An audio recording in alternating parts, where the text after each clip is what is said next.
control as the Cuts get hit markers by Jez.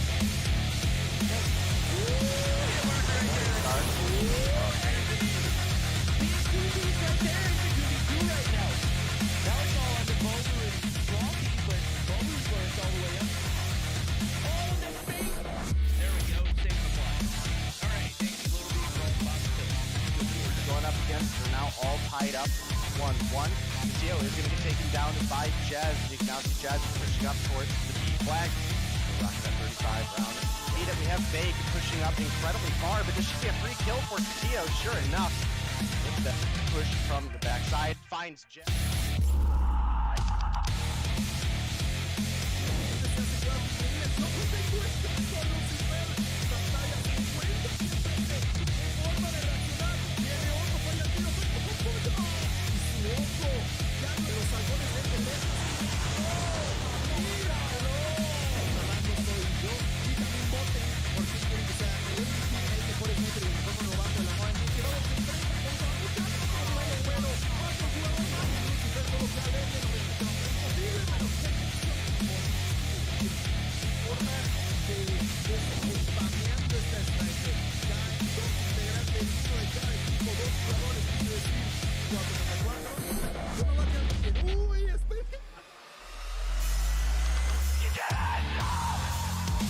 Licença, Tocinha! Pofo!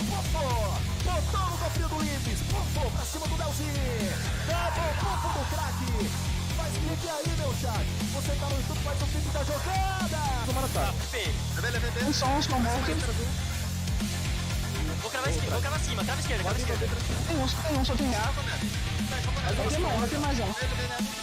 Aí tem que botar Pode ver agora, calma, Nossa!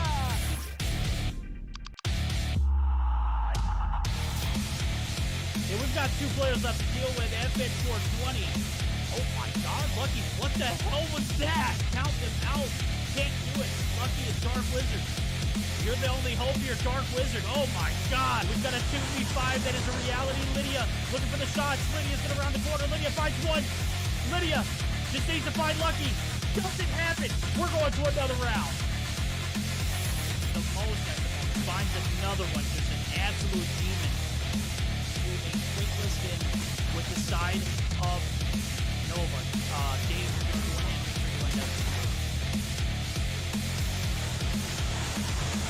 People see, there is one A now. Marvel misses one, but doesn't miss twice. Out. Oh my. Chris, he's all one. Four. Where you at, homie? I know you're in a typical sniper in this area, but right now you're a sniper. It ain't even close. Lucky. Get headshot. Costco, you have the smoke. Get it too, homie. We got a 1v1.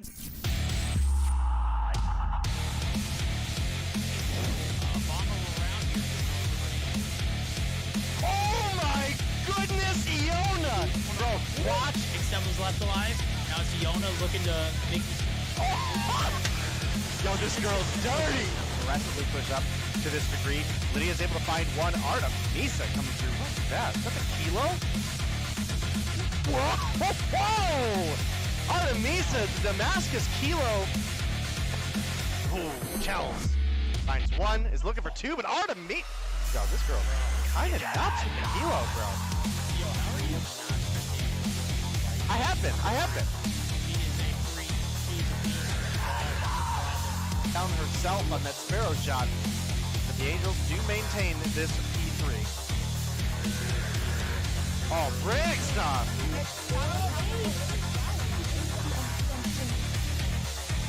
Well, it was looking good for a minute there for the beginning of this round, but it has quickly gone in.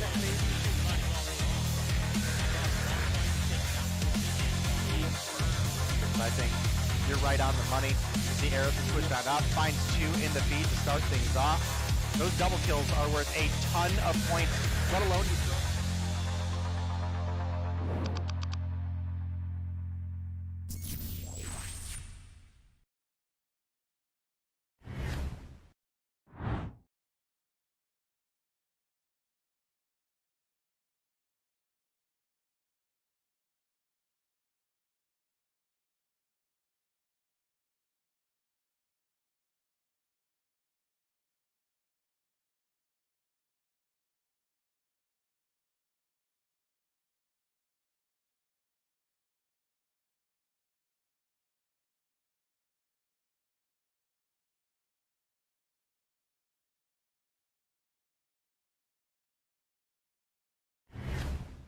All right, ladies and gentlemen, welcome back to Mobile Mayhem Winter 2023. Today is the grand finale.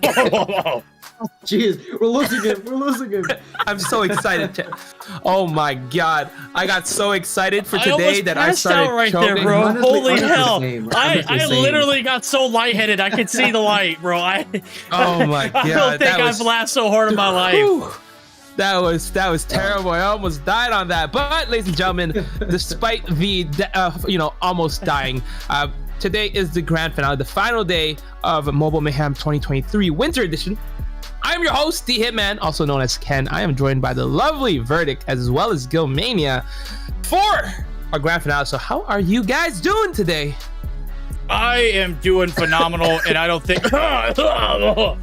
Oh God, are you okay? You're making me cough over here. Holy hell, bro! Yo, look, we just got off the back burners of a best of 7 going the distance in EU, bro, and I think we literally had an hour before we had to start the pre-production to kind of like get our vocal cords rested. But we're here, we're ready for it, and I hope the same exact thing happens in NA, Gil. Am I right? Yeah, absolutely. We already had a lot of action on Europe, and I hope we can get pretty much the same here on North America. And I'm thrilled. I felt like that excitement coming down from Europe should translate onto NA within these matches for the night. Yeah, so for first game, we are going to have our third place matchup, which is Fierce versus 11. But before we talk about that, let's go ahead and talk about how these teams got to this position. Let's go ahead and show the bracket real quick. So, Verdict, I want you to take it away, explain how these teams got here, and also talk about the first place or the grand finale as well. So, right, we'll play for third place for now. Yeah, we'll run through the bracket runs here for the side of Fierce and the side of 11. Fierce obviously take a 3-0 win over Centurion. They fall 3-0 to Fierce, or to Luminosity, sorry, in the semifinals. And on the flip side of things, 11, they take a 3-1 over Seminole and a very, very close 4-game series that eventually led to their downfall. Team 11 and Fierce squaring off in the Bronze Series matchup. Luminosity and Zygnus, though, they got buys in the first round, and I've already talked about their performance in the semifinals. They're going to duke it out a best of 7, as that grand finals matchup of the night is going to be our highlight one of the series. Yeah, having 11, which would have been what we were predicting, but Zygnus coming in on top for that, I guess, silver/gold game, or the grand finale. So we have 11 versus Fierce first. And let's go ahead and talk about the prize, since we are playing for third place right now. Gilmania, want to take it away? Talk about the prize pool real quick. Absolutely, ladies and gentlemen, with a grand prize pool of $2,900 split among the top 3 and a few special awards. First place taking 1,400 is what I meant to say for first place. Then 900 for second and 500 for third. Like I mentioned, special awards are going to be distributed among 3 different categories that we'll talk about in a minute. Yeah, as you mentioned, third place today playing for $500. So potentially speaking, there is going to be somebody who is not going to go out of here today with money. And this third place game might actually be more, I guess, entertaining in quotation marks. But let's go ahead and talk a little bit of the awards. Like Gil mentioned, we do have 3 awards today, which we will announce after the third place game, aka the bronze game. And those awards are going to be the MVP, the most objective player, and the best play of the season. So these were all voted by players, as well as I believe we did like some kind of like poll, somewhat like a community. I think they put it on Twitter, but I retweeted and posted. But I didn't think we would get this many. Like, we didn't get as many votes as I anticipated. I'm gonna be honest with you. Yeah, I'm upset with you, Twitter community. You guys are literally selling. Yeah, I honestly voted, right, and it's good to see the person I vote is gonna win. So that's pretty impressive to say. So for our first games, ladies and gentlemen, it's gonna be Fierce versus 11. We're gonna be doing a best of 5 first to 3. Verdict. Let's talk about the maps real quick. Let's take a look at the maps now, as we're gonna get geared up for our first series of the night. Start this puppy off on a Hardpoint Summit, followed by a Raid Search or Destroy. Game 3 guaranteed. Slums control. If we go any further, it's going to have to be earned. Hardpoint standoff, and as well as the distance map, that firing range. Search and destroy. Takeoff banned by Fierce, as well as Aussie end up being banned by 11. Players are starting to finally funnel into the lobby. I still think they have a little bit of time to do so, but starting lineups looking pretty solid too. As if I'm looking at it, these players starting to finally pile in. Who are we going to be expecting to see? To be honest, we'll see who joins in, because I see a lot of names I don't recognize, and I see like a person that's not on this team, question mark. We'll figure this out in a second, right? Well, okay, maybe that's, yeah, because I'm looking at the roster here. Like, I know who Anna is. Anna's actually an alt for Rihan, but TLE Gabi, question mark? You know, so, yeah, I do not know who it is, but I'm excited to watch Space play, right? No idea. Yeah, maybe it's a emergency sub, question mark? But, my God, we're not starting that, are we? Is that? Oh, you're. Look, you're shady for I that hope one. not. Yeah. I hope not, because it's going to be a long broadcast if that happens. But God. we'll find out what happens here. All right. So, okay. TLE is coding. Gotcha. Because he thought they weren't playing. He changed his name. All right. Cool. We figured it out. So this roster looks pretty strong. Like I always do. Let's get some predictions going on. All right, verdict. What do you think it's going to be? Who do you think is going to win? What do you think is going to be the final score? It really depends on if T-Bag is playing or not. We saw how like this team performs without him. It's not a good look. It is not a great sign. It is not the best that this team Fierce can be. Obviously, T-Bag is joining the lobby now. That gives me a little bit more confidence with T-Bag in the lobby. I could see this one going to at least a game 4. Game 5. I think Fierce could take this one in 4 with him in the lobby.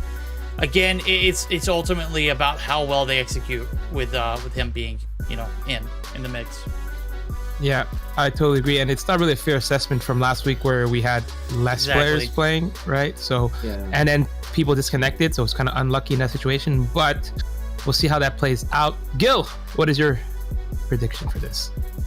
What is my prediction? Best of 5, 11T, and the side of Fierce. Honestly, I feel like both teams are gonna have their ghost players in here, and I don't know. Last time I did say that 11T would be possibly going on to the next stage, and they did when he was against Seminole, but it was not necessarily their best performance against Zygnus.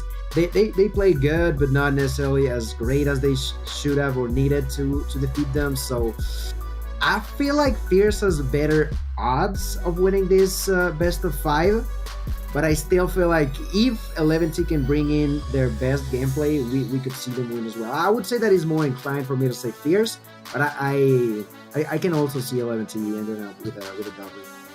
You're not selling out again. You can't just go 50-50, Gil. Said, no. I didn't say 50-50. I said Okay. I'm more inclined for Fierce. Okay, 3-2 for Fierce? Is that your bet? Let me recheck the maps real quick. All right, Summit, Raid, Slums, Sure, yeah, why not? 3-2 for Fierce, maybe. All right, cool. I'm going to pick Fierce 3-1. Just because, like you mentioned, T-Bag is playing in space. He needs that money back, because yesterday he opened some Pokemon and made no money, so I kind of forced him to open those. So I'm expecting him to come back for that and get that money. Well, that being said, ladies and gentlemen, looks like we are going to be getting started fairly shortly. I will be leaving these wonderful casters to cast these next few games. I will see you guys afterwards, and you guys have fun. All right, we're about to have a blast here, Ken. Going to be tucked away nice and, I don't know if he's in a drab environment. Obviously, we talk about putting him in the cage. Well, he's there for the time being. Gil, it's all about business right now. We had a great run in EU, but in NA, we've already started some, a little bit of hiccups. These kids are already acting up. We anticipate this one to be as eventful as EU. Let's be real. EU was special for a few reasons. Roster Mania was a little different there, as well as, the first series is also a blowout. I don't think this one's going to be a blowout, but I have a feeling that our grand finals might not be as close as we hope to be. So, I'm all up for curveballs. Of course, we got to get there first. Obviously, we still got 11D and, Fierce to fight it out. Now, when we said that Teabag's playing tonight and he didn't play on Thursday night, we would have seen maybe something a little different. We didn't say that, we thought that Fierce would have won, but it certainly would have been much closer. Am I right, Gil? Absolutely, absolutely. Teabag has been a key part of a lot of situations where Fierce might be like close fighting against someone else, but with that extra level that he can bring into the mix, can definitely have a huge impact there at the end. So with him joining the fun, joining the mix, joining the team, definitely I'm expecting Fierce to perform to one of their best capabilities. That's for sure. So we must wait a little bit longer in here. I'm not too sure what are we waiting on in here, but hopefully we can start with it all soon. And yeah, I was also reading comments over there in the chat. People are saying that Fierce are going to take a 3-1. Some others, of course, as per usual, rooting for Leventi as well. But I do think that I feel I'm watching more comments towards Fierce as well. So seemingly they are the other favorites here, at least so far. We're trying to get a pesky, how do I say this? Can we have everybody who is in the lobby move over so that we can close out the spectator slots so they cannot join the room back, please? It's just there we go. I mean, shut down the spectator slot. This person won't be able to join yet again. Good God, man. It was like playing Pac-Man. And this guy was just bouncing all over the lobby, bro. What a pansy. No, literally, his name was Pansy. I'm not trying to call him names, but you guys get the picture. We are ready to go. Spectator slots are locked. We got game 1 right around the corner, the Hardpoint Summit. Gil, I hope you brought your jacket. This one's about to be a chilly one. I'm going to be honest with you, bro. 11 certainly have their work cut out for them, and with the Teabag prime and ready for business, I have a feeling that this Fierce team might be able to deliver a performance that we were anticipating out of them last week. Well, we no longer have to wait. We're getting into the map of Summit, and I'm loving it, bro. I definitely need myself some cool weather instead of just this high temperatures. I hate it with my heart, but we still gotta move forward. We still gotta move on. And here, Hardpoint on this map of Summit, we are going to begin the bronze matchup. That's right, competing for top 3. And in here, getting there first is gonna be Revallo. Revallo, with the help of his allies, will manage to survive, finds his first kill, turns around, and goes from the double bug, gets spotted. The control so gonna be provided into the hands of Fierce, thanks to Teabag doing a great teamwork, a bit of a team tag situation, just going back and forth. Finally, they're going to be taken down, but 11T unsuccessful while trying to get it inside. There's going to be a few more kills going in favor of Fierce. I would say that the kills are pretty even, but not necessarily a lot of control being translated for that in favor of 11T. So this P1 is definitely going to be greatly more favorable for the members over on Fierce. No, you're absolutely right. And I mean, Teabag's running rampant right now. He's on a 3-spirit. Still not shut down as we finally do see him go. It is some great perimeter control. 40 seconds and counting now. Space trying to move up top now. It's to shuffle over to P2. Catwalk we go. 3 in the bottom side of the C-Dom site. They're trying to get the break through the bottom site themselves. 49 points to close it out. Teabag going to continue to add a little bit more insults and injury now as P2's popped open. Catwalk is about to get spicy. Codine's there to bait as needed. Teabag, he is about to bring the hammer down. He's going to find one just leads one shot for himself, but it is going to be 11 all over the objective now as they're trying to fight back into the cut of things now. 40 seconds left to go here in the catwalk area, and so far so good here for Fierce. Need to see a little bit more of a fight back, a little bit more control here for 11 if they want to see any kind of game be developed. Yeah, absolutely. 17 to already 60 on the side of Fierce with things under control. Alexis trying to push in alongside with Pelon, but let's see if they can. They're going through. Dark. Alexis finds yet another kill, this time onto Space, pushes for more, but is now dropped dead against Anna. Who is Anna, you might be wondering? Well, that is none other than Rehunting here. And, well, we're going to be moving on to point number 3. And surprise, surprise verdict, we already got control in the hands of Fierce. They're doing a great job, not only inside of the hill, but on the next points that they're gonna be moving. They're doing it pretty effectively, pretty efficiently. In here, T-Bag already with double D is gonna do a lot of damage, but the Tech 5 was popped on the side of 11. That is going to allow them to break through it all. Alone with a Holger spraying and praying. A few nades are gonna be thrown. He still manages to feel safe. That's a great retake for the side of 11, but let's see for how long that's going to be the case. Now, T-Bag takes down the Annihilator, but completely unable to find the right angles to push for the opponent. Finally does, but quickly gets executed. It's not been an easy retake here for 11, and even less so with the spawns being heavily favoring the side of Fierce. But it took them a solid 30 seconds to actually kick them out. Yeah, this was a great, you know, time waster, if you would say. I don't know how to necessarily quite put it.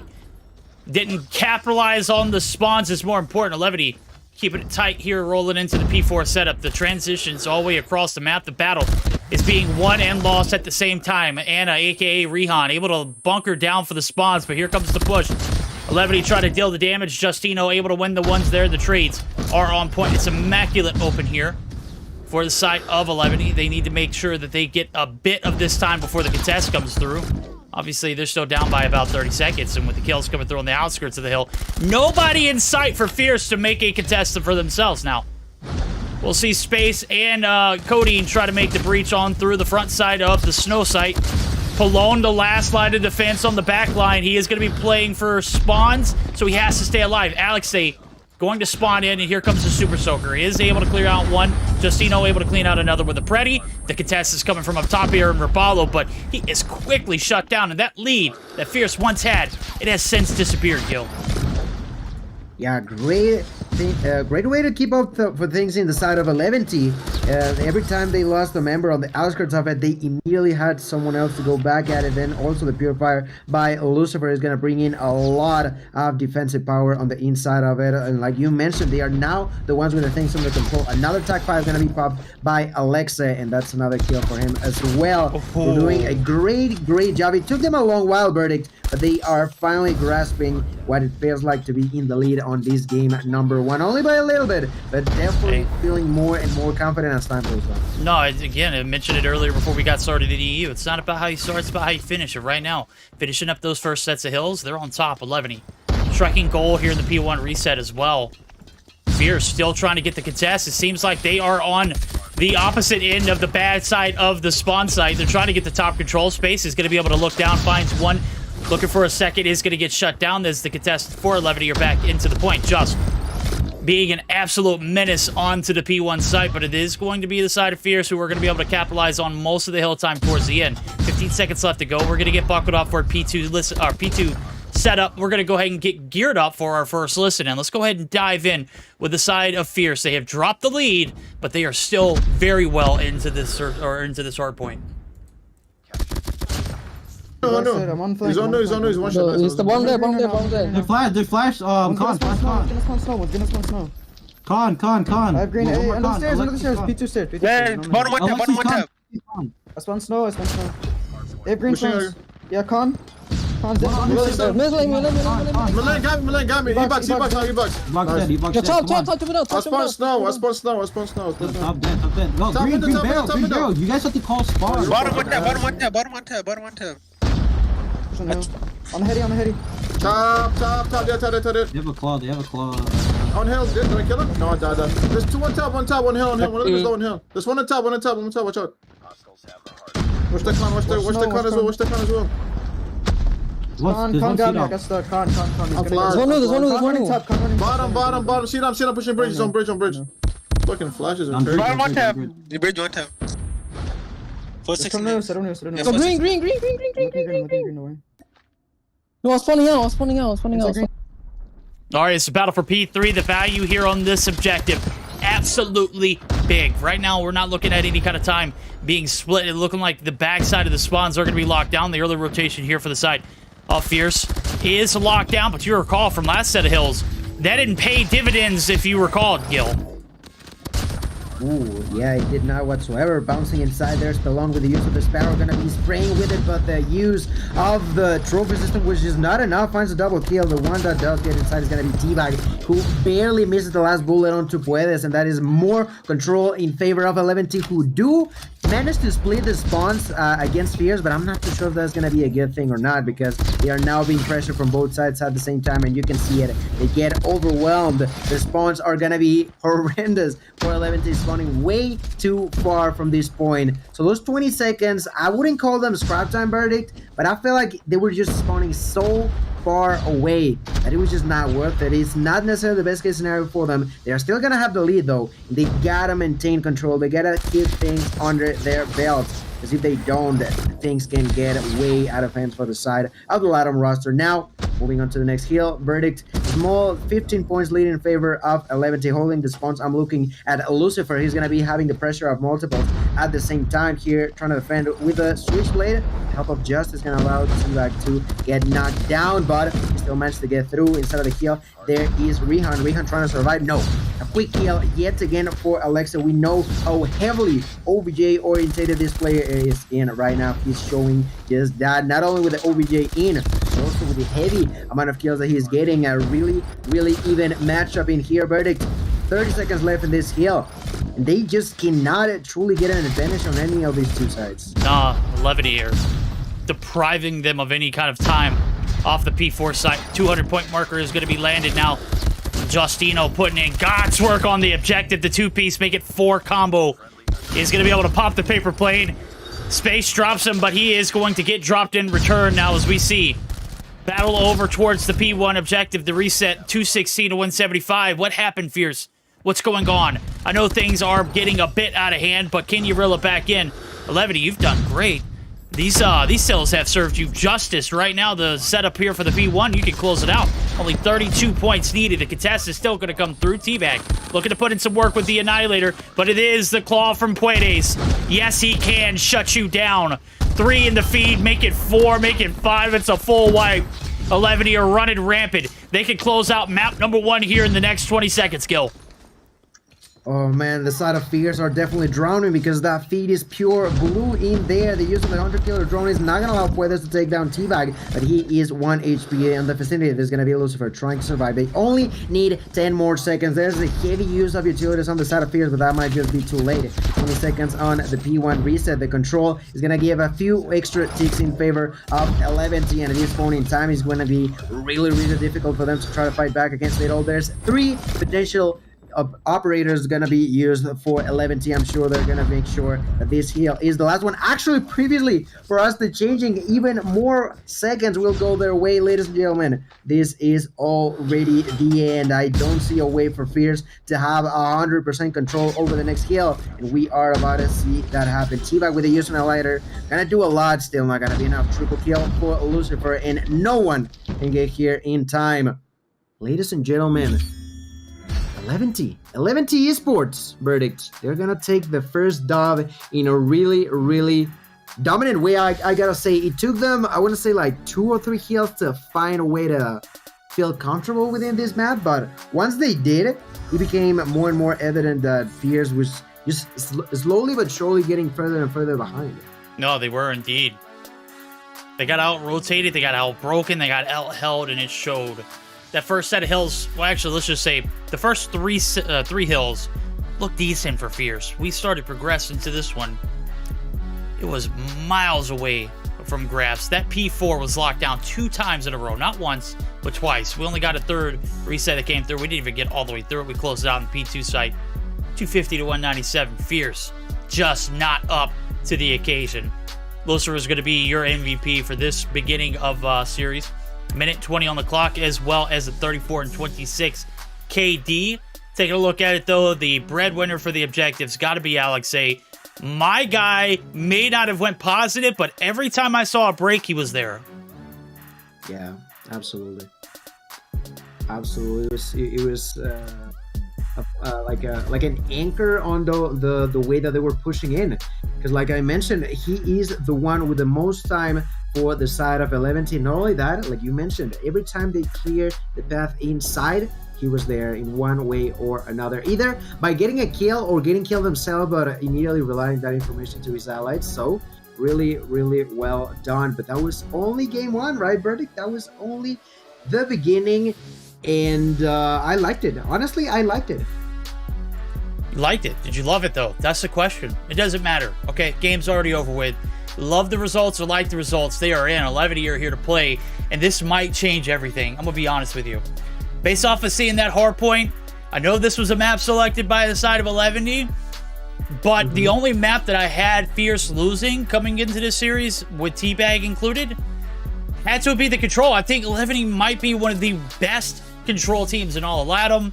They have shown to be one of the better Control teams in any scenario against any team. They've beaten Seminole. They have beaten, multiple of other teams. They even beat Simplicity, in a map that pretty much solidified their playoff run, right? So this is a game that, in all reality, could have been lost based off of the results of that Hardpoint, and definitely changes the spectrum on which we're going to see this one played out. There you have it. We have everything settled. We shall resume with the third placement match.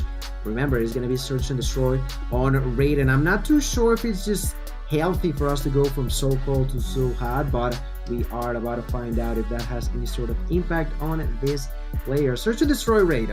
I feel like with the side of 11 being, I think they're on offense first, question mark. I believe they are. I don't quite remember actually how. I just randomly forget, but anyway, we are gonna find out right now. And I don't know, I feel like it's just not gonna be easy. Fierce, like you mentioned, with them already losing the Hardpoint, the situation drastically changes, not necessarily for the better on the side of Fierce. So to begin with, I'd like for us to go take a look onto Teabag, particularly. That was the player that we wanted to go look for on the Hardpoint, and although he didn't necessarily do bad, it was not enough to get that victory for the team. That was pretty clear to me, but well, he's gonna be standing pretty far back, defending on that door. There's Alexei. I'm not too sure if they expect him or not. Space on the side of Red. Teabag through that ramp. They're still waiting, patiently waiting. Already 30 seconds. No one has died just yet, but Alexei knows that he's gotta make sure that he is on his edge of the seat. Unfortunately enough, he does not get what he wanted. He actually almost got himself killed over there. Manages to survive though, but not necessarily the best case scenario. It seems like Fierce are now willing to take the first step, unless we see what we just did, which is finding the first, the second, and now the third and fourth kill. All of a sudden dropping like flies, and just cannot do anything himself either. Okay, it took them 40 seconds, Verdict, and then on a span of 10, they took everyone down. Yeah, they did, and you could see the defense. They tried to retaliate by shifting all the players over towards the B site. That bomb was in prime position to go down at A. Even if you don't get those kills, you got that floodgate open at A. It was such a great hit, such a great retaliation, such a great execution for the first round. Fierce starting off in a little bit of a better scenario. Space picks up his first of this round, first blood. And Alexei and Lucifer are dropped, as Rehan going to be able to open up with another as well. 3 players left standing. They are all on A. I don't know if quite the Fierce intel will let you know that B is wide open, but they are certainly taking all this ground for free. As just going to be able to find the first kill of the game for this 11 roster. Bomb is going to go down. A 3v4 retake is on. 40 seconds to make a move. They've got to be clean with it. They got 4 players to take out, and look at it. It's a line of defense that is strong. Anna, a.k.a. Rehan, going to be able to open up with 1. He's looking for the second. Almost gets dumpstered, but through the rock. He's going to be safe. Palone and Justino still trying to make the retake happen, Gil. 25 seconds left. 5 indeed, like you mentioned, they got to do something. And they got to do it now, but unfortunately, Palone going to get taken down, which definitely means that not longer going to be a possibility for them. A 2-0 lead going in favor of Fierce in a really, really dominant fashion. Verdict. I don't know if you remember that back in the day. I'm talking about maybe 6 months to a year ago. 11 used to be one of the teams that was the most on Search and Destroy. I don't think that's the case no more. I feel like there's been not necessarily that they play bad, but they don't play it as good. No. Don't sugarcoat it. Don't sugarcoat it. Last year, they were terrible. Okay? Last 4 seasons have been god-awful for 11. They are finally getting back to a reputable name in Search or Destroy. That is saying a lot because they look like dog crap last 4 seasons. This year, completely different product. Right now, 2 players down for the price of 1. Lucifer going to be able to open up with wallbang there on Teabag. And I think this is the most adversity this Fierce team has seen in the Search or Destroy so far. Let's see if they can dig it back up now as we see Teabag and Anna, or not Teabag, I'm sorry, but Rehan. His name's kind of throwing me for a loop there. Going to be able to open up at a 2 and looking at making a 3. Palone going to be able to shut him down, but it's Raballo and Cody now left alive here in the 2v2. Let's see if they can play their pair as well. First encounter, we've got the wrap in the backside. It's Justino. He's going to go all the way through, and Palone needs to play his life to a T. Got to wait for this collapse on the backside as this bomb is going down over at the B site. 40 seconds on the clock, going to be pushed up to 45. That time expires. That bomb will explode, and we'll see the attack win. And the 2v4 reeled back in here for the boys over at Fierce, but it is still 2 players left standing in Justino and Palone. Who's going to get the first interaction? Look at the play. The rotation, it's red to a T. Raballo is going to eat some bullets, but plays his life. Ultimately bites a bullet to Justino. Now it's all on Cody. Oh, can't get the jump shot. Can't follow up with the CBR. Great retake there for the boys over at 11D. And honestly, with the placement of that bomb, even if he were to take down Palone, I'm not too sure if he would have been able to take down the player who was defusing. So, yeah, great way of playing for 11T. They realized they could immediately defuse and defend as well. So they did both at the same time.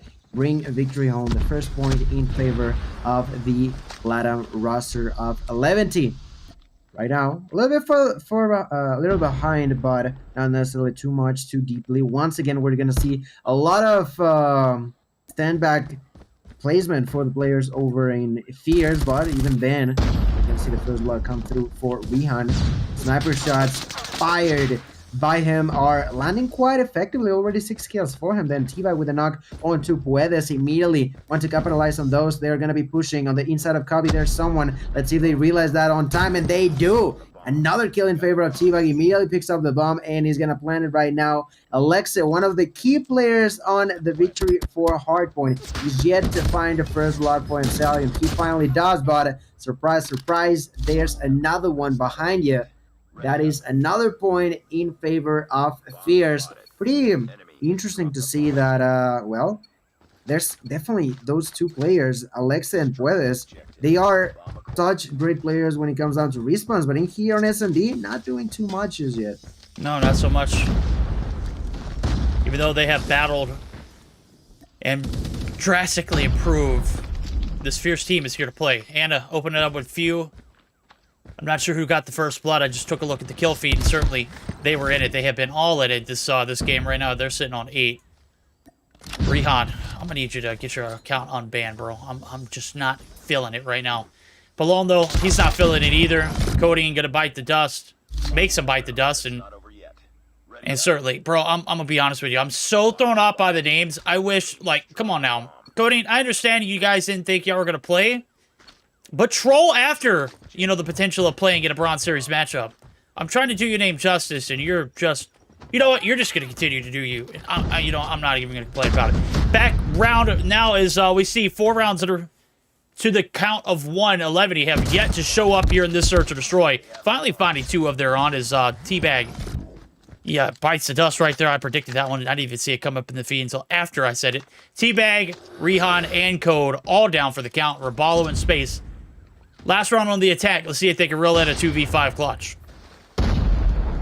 And honestly, if they do, I'd be really, really concerned on the side of 11T, but to find out, a minute 20 on the clock. They are over the pressure over there. Space gonna manage to defend himself. Finds the first blow, goes for the second and takes it like it's nothing. Turns it around, could even find a triple here with the help of Ravallo. They do knock down Justino, but even then, it's gonna be a 1v2. Way closer than it should be, but technically still a bit of a player lead in here, which could be problematic if the side of 11T loses another member in here. The bomb carrier still being Ravallo means that he can just freely decide as to where he wants to push and when he wants to do it.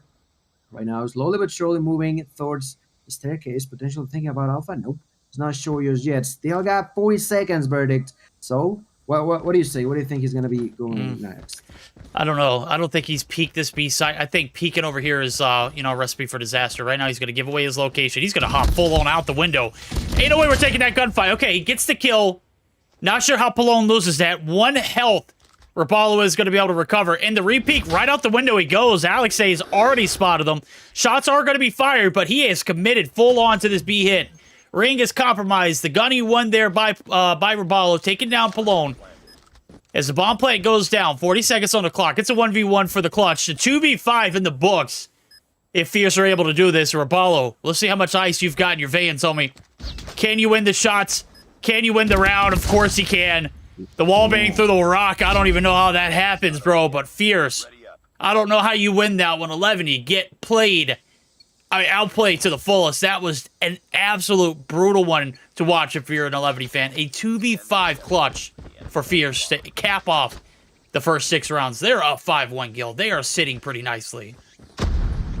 Sitting real nice on their chairs. And I said it, if 11 to lose that round, I'd get worried about the team, and they do. They do lose that round. The 2v5 was looking really favorable for them, but could not capitalize on said advantage. T-Vac finds another kill this round up with switch sides, but we haven't shifted gears on the side of Fierce. Unable to be stopped by the opponents. They got a player lead. Lucifer is going to answer back with a knock himself. Now he's got the opportunity to find a double, but Space is going to quickly say no to that. They know where the bomb is at, and they know where to pressure right now. Pallone going through mid is going to find the opportunity to find a kill, and he does. Immediately backs out and allows him to survive, but surprise. Already got someone on your toes, and that someone is going to be T-Vac. T-Vac then spotted by Puedes. Puedes pushing forward, going to pick up that CBR from the ground, but there is Anna looking for you. There is Rehan with that Fennec, actually, surprisingly enough, using that of Fennec right now. A 6-1 lead. Not looking pretty for the Latam roster and Fierce. Yeah. They got the map point. Yeah, they got map point here. This is, not looking good is quite an understatement.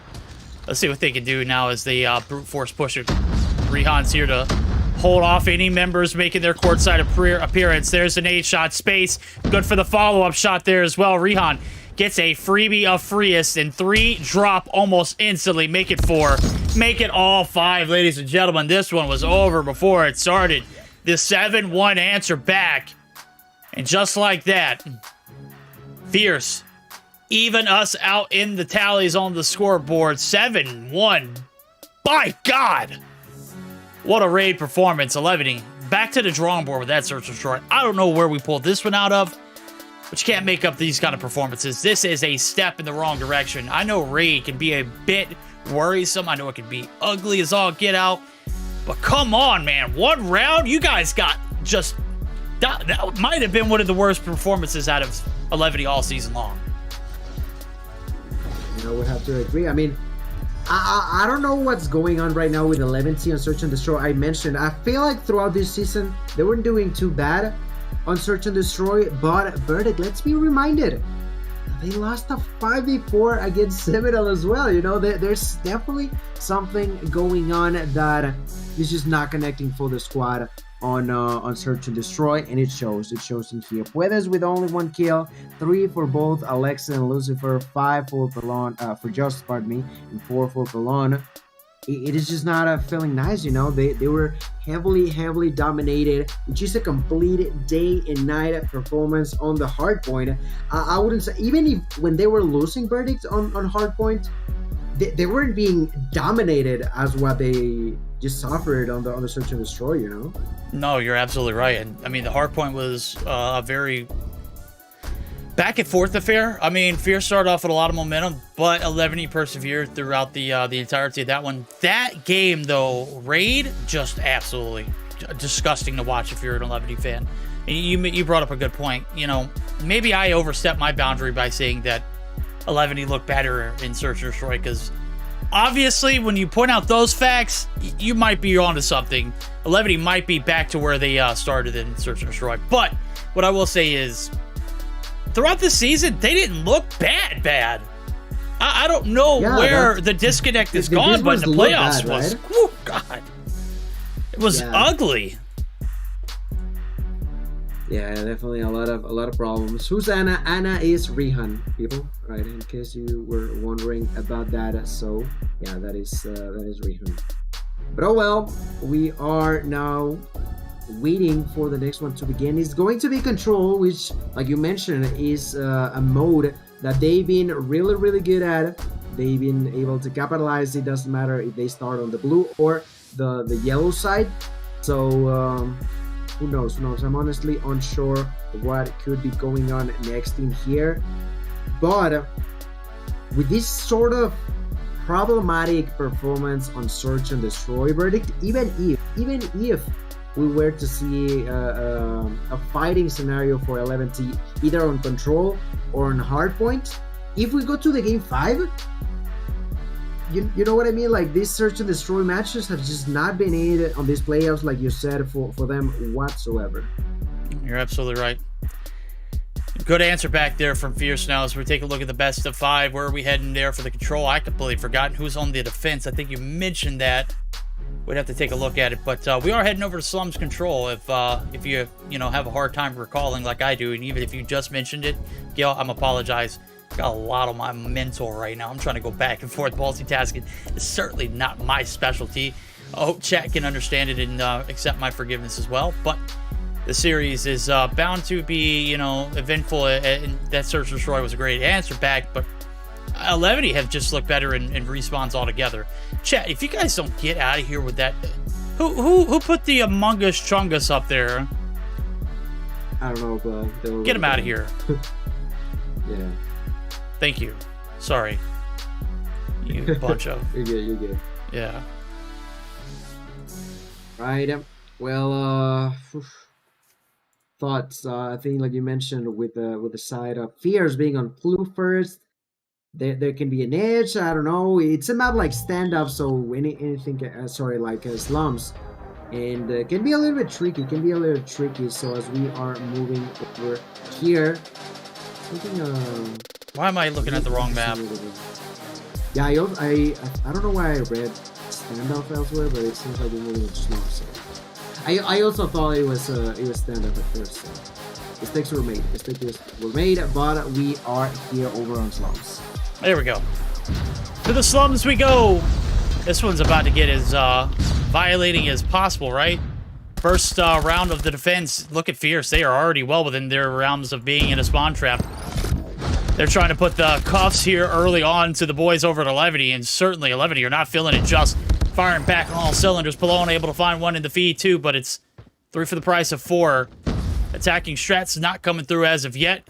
Alexei might have found a slip through the graveyard, but he's going to get shut down instantly. Now, as we've gone back and forth, 6 for the price of 5, 45 seconds left to go. Not a bit of objective has been played so far for Levity. Those for trying to do the deed here onto the blue site. We'll see if they can hold on for dear life now as they are hopping out. That's going to be able to prevent a little bit of map control from the defensive side, but you got to play the objective more importantly. Yeah, they definitely have to at this point in time. Only 30 seconds left. Finally, they're going to be getting a few players inside now, pushing on to the spawns. There's Lucifer, gets a kill, but then gets quickly spotted by T-Bag. So, lives are going to be slightly in favor of 11T. And they are also trying to capture the objective, which could work out. Let's see if it does. Right now, there's going to be a lot of aggression to try to defend the inside of the hill, and that's a triple kill going in favor of Foden now, making it a quadra. Now turns around and almost gets a 5th one as well. The kills, though, are still going to be quite close to one another. And why, you may ask, that's the case? Because we're going to get a donut verdict? Question mark? Who is Revalo with no kills just yet? What is that about? Man, I don't know, bro. He put his phone on autopilot. He is not shooting straight, bro. And if you recall, he did not have a great hardpoint to start off this series. B is eventually going to be capped here, but, I mean, you said it earlier. The lives were desperately, desperately close right there. T-Bag, or Rihan rather, is going to be taken down. I don't know if that was a play, but it didn't even look like they fought back. Code is on a little bit of a burner. He's got 8. But we're going to need Rapallo in space and T-Bag. Not T-Bag. God, why do I keep seeing Anna's name and thinking T-Bag? That's Rihan. I mean, there's a reason for it, right? We've seen it T-Bag under the NS name in the past, so it is what it is, man. It is what it is. But yeah, I feel like definitely that push by Rehan was kind of questionable. 11T though are gonna pop the TAC 5, and if they are gonna begin to push really aggressively, and that might work out, going into Secret immediately, getting kills. Now Alexei already went through Secret, and it's gonna be surprising. No, the use of the Vortex is gonna be managing 3 kills in a row, 5v4, no more spawns. Look at Pelon in a great spot, 20 seconds left along with the opportunity. No, the TAC 5 also being used on the side of Fierce. The lives are gonna be tied to the dot. 3 for 2 now as T-Bag takes down Puedes. There's now the duty of both Alexei and Lucifer, but there's only 5 seconds left. They gotta get in, they gotta push forward. Alexei's trying to do it. He's gonna be in between 2 different players, and as he gets knocked down, and T-Bag finds the double. The reason for all this to be the case was the importance of both TAC 5s used to perfection. You know, first 11T using it to try to go forward, it worked, but then the defensive TAC 5 for Fierce to bring in the same amount of heat that they were falling over, and well, the round goes follow. Yeah, you know, there's certainly a bit of concern if you are the side of Fierce. Obviously, you're banking on winning these defending rounds, and if it's coming down to 1v1s or 2v1s, that is not a great sign in the first round. Levity putting their foot down here on the defense now as they're trying to prevent this BCAP from going through. 2 players off in the hills. T-Bag able to pull out the Annihilator to see who all he can find. Nobody, Pallone says, shutting him down.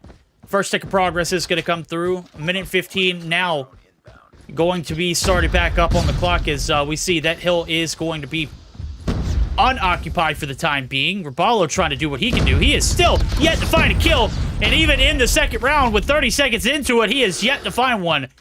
We'll continue to monitor his progress until he does finally find that first kill. Second tick of progress is going to come through. The team is still ticking on here in the objective. And Cody might have put this team on his back. God dang, Rome might be playing for TLE. 19 already? Holy hell! Yeah, 20 almost. Look at that. If you know, you know.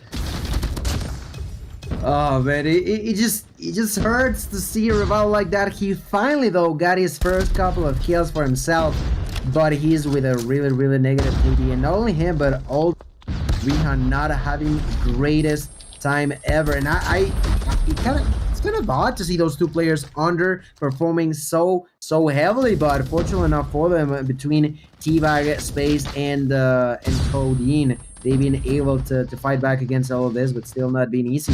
There's going to be a double kill along with a Holger. Odin trying to push through Connector, patiently waiting to spot someone, but not going to be anyone in the vicinity, so thinking about their next push, their next strategy. There's the possibility to begin to use their operators once again. Right now, the side of Fierce are trying to win one of these offensive rounds, but it's not been easy. It's not been easy. 11T putting up a good defense. Another double kill for Jaws. The tactical nade is going to land onto Codeine, but manages to get out of there. 50 seconds left, and Verdict, although they captured quite early on the side of Fierce, it's been really difficult for them to continue to try to get more. Yeah. Extremely difficult. This is the hard part. You got the B-cap coming through. You did it relatively early. Now you got to count your kills. T-Bag. Make it 3 in the feed. Rabalo going to be able to pop the Purifier. He's looking for the spawn trap. He's going to be able to make it to the ring site. Going to be able to find the second there. And the progress might be the one that does it now as Pallone and Lucifer backs against the wall. They're going to have to rush into the objective. Clock is being slow tick. Lucifer. Cool Common Collective pulls out the Super Soaker, but it's not going to be enough. T-Bag finds the last kill, and the defense folds. And Fierce might have been able to find the success here in this round and put us that much closer to even a 3-0 guild. 11 need a round of success on the attack. They damn near had it in the first round. Let's go ahead and cue in for our first listen in. We're going to jump into 11. Can they extend this control? Ya salió. Otro más Briggs, Cuidado nuestro spawn, uno en P2, hay uno en P2, hay uno en P2. Dos P2, dos en P2. Sacó Ani spawn, spawn. Y también Vortex. ¿Dónde está el Vortex? Ya lo maté. Queda el Ani. Muerto. Venga. Yo tengo brief, boludo, pero vengan. Me flashearon en blue, Van pre-fire la entrada nada más. Otro más, afuera mecánico, tocado. Bueno. Pushen A, boludo, pushen A. Hay uno mid. En la van entra. Entraron dos para azul, güey. Pusharon nuestro spawn. Hay que ganar P1, Conector tocado. Oh man, those comms are getting bleak right now. They are getting bled dry in the kill department. 14 lives left to go. Clock not looking much better either. 20 seconds left to go here for the rotation over towards this B site. They've got one second progress kill, but they cannot win a gunfight to save their lives. Teabag, there for the 3, please. Shutting it down there onto the big blue building. But with that kill onto him, we can see 11 might have found a little bit of second life. Let's see how much longer they can hold on for, though. Man, it just feels like there's a lack of IGL or something. The callouts were really good. They were constantly allowing each other to know what was going on, but there was no one actually relying any sort of intel as to, okay, what are we doing next? Because they need to think about the future, and the future is looking really dark. This is an 11 versus 3 now, as Rehan takes down Weathers. There's gonna be a double for himself, and now Pelon is on his own all of the sudden. Finds one, not gonna be able to find two. You said it yourself, you called it. It's a 3-0 victory in favor of 11T. And that's tough. That's really unfortunate. Like you mentioned, almost getting round 1, almost getting round 2. But on the other hand, Fears were really deadly when it came down to decision making at the end of the rounds, and that's why they took them to their name. The third one was, another defensive point for them, but the first 2, they capitalized on whatever kind of edge that we're able to hold on to, and now they are the ones feeling more comfortable on this best of 5. Yeah, they are indeed. Now that control was a beat down, chat. 26 and 15 for Code. An absolute beast of a performance to start off, but then we take a look at right underneath them is right not too far down the line. It's another 26 and 15. It was Teabag. These guys were going back and forth, just having their way with this 11 roster. 20 and 14 for Space. It's a slow start. And speaking of slow, Rabalo, my guy, I don't know what we got to do to get you going tonight. Series might end before we actually finally see you fire off on all cylinders, and the control might have looked good for 11 all season long, but tonight, not the case. God, what is going on in this series? I can't predict it. I can't roll with it. I don't know what the hell to expect. 11 have lost. They haven't lost a single control this season. I think they beat Zygnus. I think now they're losing in a 3-0 fashion. Yikes. Yikes indeed. It's really unfortunate. They are losing this series. They are losing the game mode that used to bring them a lot of success in the past. It's clearly not going to be the case. We will be moving on to Hardpoint. But what are we to expect? Like you mentioned, it's pretty difficult to coordinate what's gonna happen. The side of 11T winning the first Hardpoint, it was a bit of a surprise, and now 11T being completely folded backwards on the game of control was a surprise to myself as well. So I don't know, man. I don't know. Like I mentioned, going back into the Hardpoint this time is gonna be on firing range, but I like in the back of my head, like I mentioned, I'm not too sure they can fight on this Hardpoint, but even if they do, what are we to expect on a game 5 of Search and Destroy? It has just not been it for 11T these playoffs, and I'm not even sure we're gonna be getting to that point anymore, Yeah, I mean, I don't know, bro. I mean, this is it. Third place matchup. Obviously, we're fighting for $500 in prize pool. That is a lot of money just to be finishing up third, right? That is a lot of money. That is damn near half the amount that EU got earlier, bro. That is just tell you, what kind of money we're fighting for. This is a lot of money for grabs just to be completing, in a third place positioning. So it's now or never. We're getting geared up for it. I know you said Hardpoint on firing range, but I read this wrong as well. It's standoff Hardpoint. As I was taking a look at the best of 5 draft pool. So take a look at it on the map or on the screen for everyone to see. I thought it was firing range too, but if we go to the game 5, it's a firing range search or destroy. We are getting geared up for that game 4. Will we see 11E win the hard points and then, you know, just not win any other game mode? Question mark? I don't think it works like that. The what you said, pardon me? You got to win more than just the hard points in order to win the series. Oh, yeah. Yeah, absolutely, absolutely. In a best of 5, in a best of 7, in a best of 3, even a single hard point momentum for your team without anything else to back that out, and you're definitely not gonna be. Yo, what is chat spamming right now? What is this? Is it not a good thing to say? Probably not for me to say out loud. No. Okay, so yeah, No. guys, please quit the spam. I don't care if your team is losing or not. Okay, keep the spam. You know, quit it. Cut it out, especially if it's inappropriate. We get some give us some mods in chat who speak Spanish who are not how do I say this without being criticized, biased towards you know, the fandom. Can we just keep the spam down? I mean, the copy pastas are one thing, but if it's inappropriate, it will get you banned. I don't care if it is a copy pasta. God, chat is wilding tonight. Just let it be known that the frog phase was first started by Gun, so in case we want to ban someone, it's gonna be Gun. Just letting that out, okay? Anyway, I'm not too sure if we are good. I think we are, question mark. Yeah, we're probably good. Just waiting on a single player now, and we should continue. Okay. I don't know, man. I don't know. I definitely felt like there was an edge, like I mentioned, for Fierce, but I was not anticipating any of the results that we've seen so far, like whatsoever. It has just been really, really wild to me, and it definitely feels like there's a huge opportunity for the side of Fierce to just close it up in 4 matchups. So we will find out soon. I'm not too sure what even is going on over there. Come on now.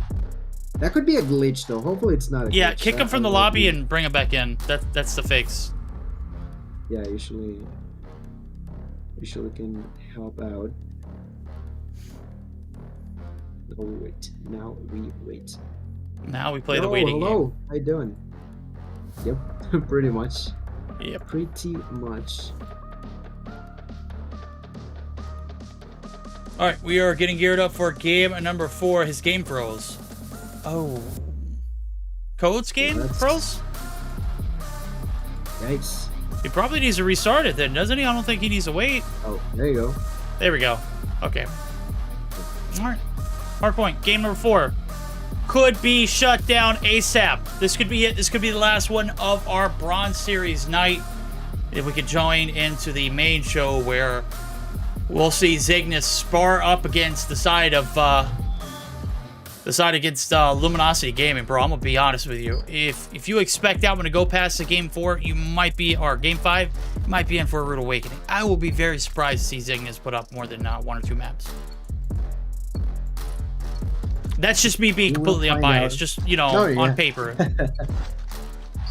Yeah.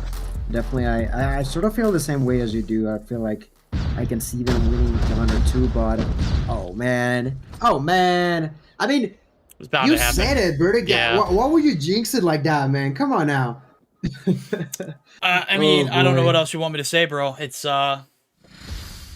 you know, if you there has to be one region that has issues, right? It used to be pretty much every time on Europe, but this time Europe was clean, and NA is the one with the majority of the issues, man.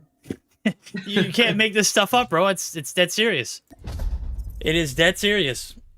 Oh, he has no audio now. That's very unfortunate. I know we know the you know, the problem is audio, and he had a game-breaking issue.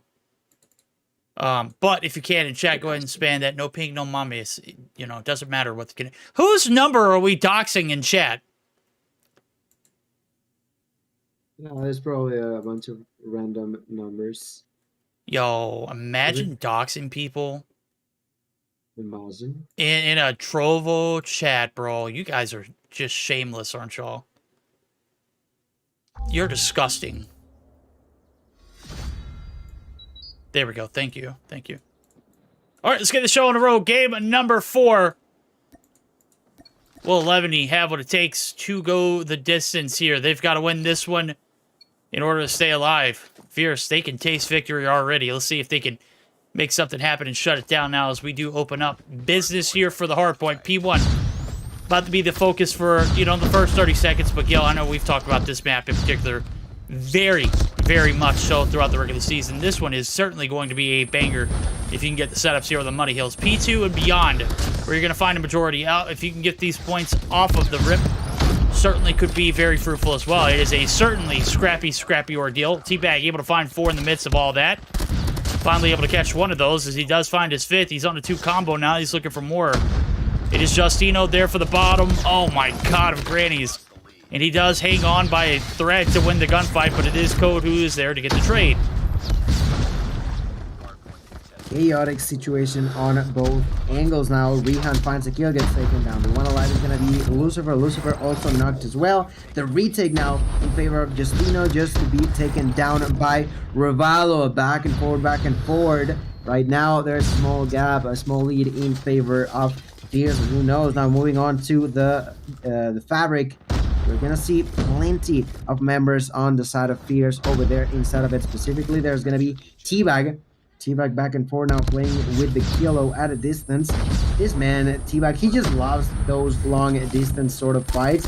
And, well, right now with the Kilo, let me tell you about the little spree he is building himself for yet another kill for himself. Has that tag 5, he's gonna pop it right now. That is definitely gonna secure even more control in favor of the squad of Fierce. He is yet to die so far this game. He's under a lot of pressure by the opponents, but still pushing through, you know, still standing strong. 30 seconds in, that's been 100% of control in favor of Fierce. It is 100% control. Might be looking for the full bank roll of 60, as Lucifer is going to be able to gun down or get gunned down by Teabag in the back of front alley. Now, looking at the rotation, it's already been solidified. The side of 11, they have tucked their tails and licked their wounds. They're heading for Big Blue. Could not get a single second out of that factory site, and the Sweats now trying to make the rotation through. It is going to be the middle of the map there, being cut in half by Justino. He is looking for the rotational kills, and he's going to be finding 2 off the bat. We'll see if Fierce can be able to get the break now, as we see 75-17 rotating into this Big Blue rotation. P3, TAC 5 pop. Instant reach out there for Alexei, but he is going to get canned and dumpstered, sent back to the spawns he goes. So far, so good for 11. They're looking for a money hill themselves. They have found it so far for them here in the Big Blue site. So maybe this rotation early was not a bad call. Let's see if it pays off now, as we're only about 30 seconds through. Not a single bit of Fierce players have even been able to get remotely close to the objective, let alone contest. Yeah, and the side of 11 definitely needed this sort of control off of a kill. Finally, the breakthrough is gonna come in favor of Fierce. They're gonna land around 20 or so seconds in that vicinity, but 11 just the same way that Silicon Bank, they needed some money heals, and they finally get it for themselves. Space though begins to rotate early onto the market area, but there was too much pressure over there, so the initial hold yet again will be in favor of 11, and if we see something similar, there could be a bit of control now going their way finally throughout this game. It has taken them a long while, but we're about to find out. Lucifer, a double kill for himself. Lucifer from up above, gonna go for the triple. No. There is Rehan. Say no to that, but the control on the inside is gonna be selected by Puedes, who's gonna take down the claw. The claw is gonna be used with the purifiers as well. The tag is collectively used at the same time. The fight is gonna continue. The Sparrow also comes through, another claw, this time being popped by Rehan. Rehan out of distance trying to defend his allies. 30 seconds left, and that was definitely not the point that 11T was aiming for, but it's not over. The only player inside left is going to be CODM, but with only a single player alive there, they still managed to defend. And verdict, there's another crazy 100 kills. Don't you see that? Oh, never mind. Okay, there it goes. Finally gets taken down. I looked at it. It looked a little bit wonky, obviously. We never want to exploit any kind of bugs in this game. This game is absolutely flawless. Obviously, we've seen some, you know, some pretty interesting takes there on 100 killers. Right now, the focus here is back on the P1 site. It's nothing game breaking. Obviously, another paper plane is going to be chucked. We'll see if the wind can catch hold of it. Pallone might be the victim. Oh, it's on his trail. I don't know how he got away from that one. I think it was maybe a little bit of a boot, scoot, and boogie. Nonetheless, it is going to be the objective play here in the P1 site, as the courtyard has been fruitful for the boys over at Fears. 40 seconds left to go here before we make the rotations over to news. Certainly, if you are not making those rotations around that 20-second marker, you are going to be late to the party. Attack 5 going to be invested here on the P1 site. You need to get back into the swing of things here for 11, and what better way to do it so than pulling out the Super Soaker. Lucifer going to be able to clean out bottom side of Granny's, but Rapallo there to fill out the kill fee for himself. T-Bag's now going to invest the operator of the Annihilator. We'll see if he can go big. 18 seconds left before new, and look at this. He is just paving the road with bodies of 11 players. Finally getting shut down, though. With 11 getting this early setup, Gil, how about a first listen in? We're going to go ahead and jump in with the side of 11 to see if they can bunker up for this P2 setup. Mirate secret, mirate secret. Muerto arriba. Dale, estoy viendo secret. Tengo trash can. Abajo marcan. Trash can, una bala. Abajo Granny. Secret, ayúdame secret, ayúdame Hay una farm. Secret vienen. Sigue, dos secret. Exponía. Track, va secret. Secret otro más, güey. Secret. Tuneado a punto. Secret tuneado. Está aguantando secret. Abajo Granis. Ojo Granis y punto. No veo abajo Granny. Ya roten, Me mató la ya roten, se lo ruego, roten. Ey, hay uno por farm. Hay uno gas te va uno. Gas me llegó, ya roten, va muro. Ey, pasó por City Tank. All right, spoiled setup there for 11. We've heard from them. Let's go ahead and jump in with the side of Fierce. They can close this one out with a strike of one finger. We'll see if they can get the job done here on the break in P3. Got him. Hey, one track this. One tank, pushing in, one tank. You're back to you're unfriendly. Nice. Hop up, any back alley. I'm gonna go mission and cut him off. I got all of Hop up. One shot on this shit. Absolutely. Hop up. Yeah, hop. Oh my god. On side. Wait, just rotate. We can rotate. Come on. On the hill. One shot hill. Jump on. He's blue van. Let's keep Gus is new. It's fine. There's already one. One more CT, one more barrels is going tractors. One tractor. This is one farm. Top market got me. Next. Top market tractor. He's behind the stairs. He's on the stairs, one on the stairs. I'm gonna go tell Granny and cut cross. Yeah. Ooh, them boys is frying right now. They are 43 points away from closing this one out and solidifying themselves the Bronze Series winner. We'll see if they can get the break here in P4, as Big Blue was very fruitful for them. Right now, it's 11. They are holding the line, and Market Site might be a spark of a comeback, Gil.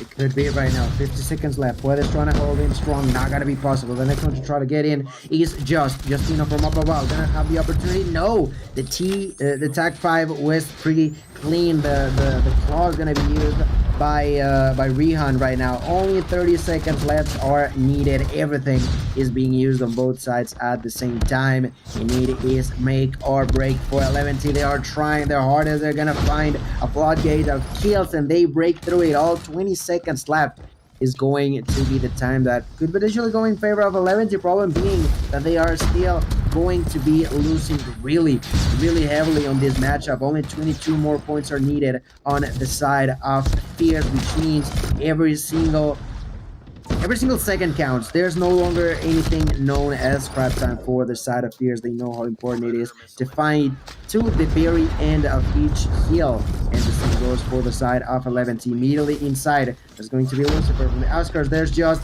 with the use of the Annihilator, then Lucifer with the Purifier as well. No, drop dead. Just ping up from outside. Gonna find a couple kills. Immediately bounces through. Gets another kill this time onto CODM. Turns around. No. The bites with T-Vac from the lower side of Granis. A lot of nades are gonna be thrown. The TAC 5 is gonna be utilized by 11T, but the control is still not going to be there. They break through. The Annihilator will be bring by T-Vac. He eventually gets knocked out, but you can see it. Verdict. This is on the bridge of being yet another game in favor of Fierce. Yet another victory in their way. That's gonna be the end of the road. Only 5 more seconds are gonna be needed in here, and although 11T fought there with all their strength, I don't think that's gonna be possible, and you have seen it, ladies and gentlemen. GG, well played. 11T just completely demoralized after game number 1, and it showed. Verdict. I just feel like outside of that initial hard point, they were on a bounce spiral. No, they were. Downward spiral indeed. That hard point was a very great way to start this series out. But again, we mentioned it at the beginning. We talked about it all throughout today in our Grand Finals journeys. It's not about how you start. It's about how you finish. Rapallo, you might have been cold as ice at the beginning, and I'm not meaning that in a good way, bro. You did clutch a 1v2 earlier in the Search and Destroy, which was, cold as ice, but you might have been frozen there. No pun intended in the control, but that hard point was a very, very great redeemer. We'll take a look at the post-action report. Space is your MVP, but admitted in 19, 34, and 28. Teabag was your main objective, or Slayer rather, 37 and 33, and there is Rapallo, +6 positive. I still think he has a negative KD overall in the entirety of this series, but a great way to bounce back nonetheless. Fierce is going to be crowned your 3rd place winners. GG's, man. GG's. Like I previously mentioned, that was not the way I was expecting this series to go necessarily, but it was definitely an outcome that I was anticipating indeed. 3-1 lead for Fierce is not the score I said, but the score that another certain person. Yeah, I was going to say, who was that person that said 3-1? Let's bring him back into the mix. Good call. I was hoping somebody would bring it up. Ken, you're right for a change. How do you feel? I broke the curse. Let's go. I finally got it right. I was worried at first. I saw Fierce losing that hard point, but then as soon as I saw the S&D game, I'm like, all right, my prediction's going on. Man, honestly, that control game, despite it being 3-0, the first 2 maps were actually, first 2 game rounds were pretty dang close, literally down to the wire, so that could have been anyone's game. But 3-1, yeah, again, congratulations to Fierce. You're going to take home $500 being the 3rd place finish.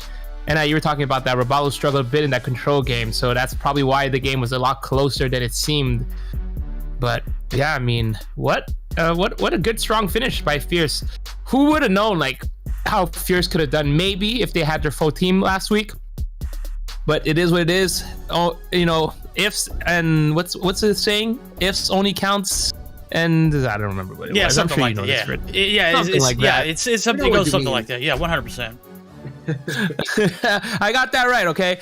But yeah, I was actually surprised that Space did not bring out the AK-17. Remember last week we saw him bring out the AK-17 like nobody's business, and he brought out the Kilo. Meta abuser, am I right, chat? Yeah, no, right? Not yet. The AK-17 is getting buffed next season, so in like about, I want to say 2 weeks, 2-3 weeks. But yeah, I mean, congratulations again to Fierce. Nice try, Team 11. Maybe better luck next year. But we will be getting our game 2 of the night, or our grand finale. But before that, we have a bunch of awards we're going to go through. But ladies and gentlemen, before we even run those, we're going to take a little quick break. We'll take a little ad break for you guys. And as soon as we're done those ads, we'll come back and we'll be back with the award show.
All right, ladies and gentlemen, again, shout out to all our sponsors for allowing us to run this tournament, Call of Duty Mobile, MGC Gorilla, as well as Trovo. Without their help, we would not be able to have this amazing prize pool. But for now, let's go ahead and go through our awards, ladies and gentlemen. We have 3 awards. We're going to start off with the most OBJ player. He's going to be winning $25. Then we have the MVP, which I'm just going to double check if it's $25 for an MVP, or is it $50 for the MVP? 50, yeah. It's $50 for the MVP, and best play of the season will get $25. So, ladies and gentlemen, I will start it off with the most OBJ player. We have the nominees of Alexei, Raballo, Austin, Carlinos, Blur, Hacked, Real, Sunny, Legacy, and Raven. Ladies and gentlemen, can we get a drum roll real quick? Can we get a little drum roll? It's live. All right, and ladies and gentlemen, your winner is going to be Legacy. Congratulations, Legacy. Woo! For being the most OBJ player. Unfortunately, we don't have a sniper of the split this time, which I thought we would have seen, but it's okay. I like OBJing, so that's for me.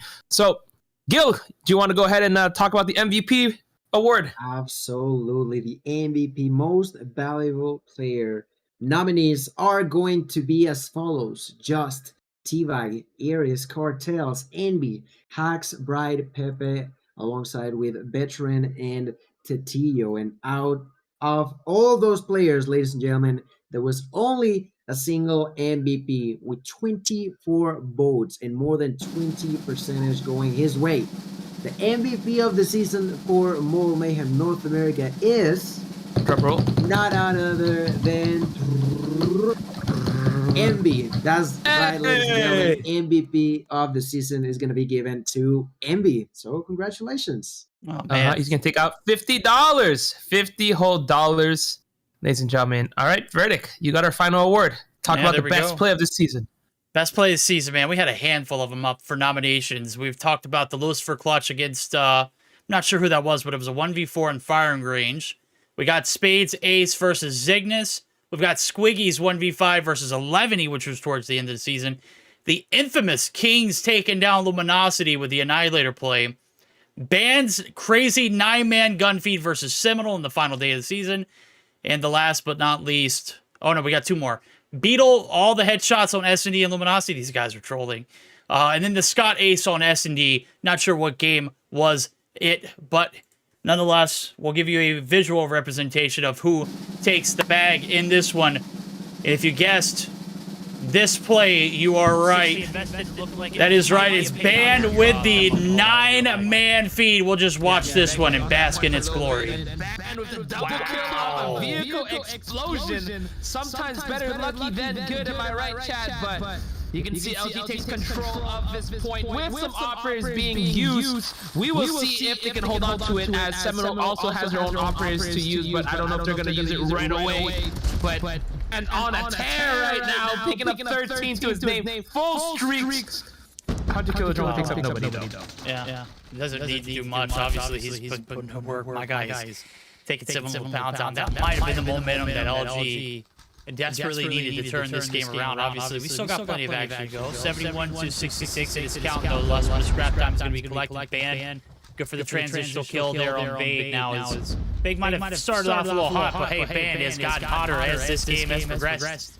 And he's sitting on 15 in the lobby leaderboard. He has been untouchable. He can't be stopped, man. I don't know what Seminole's going to have to do. There we go. Taking finally.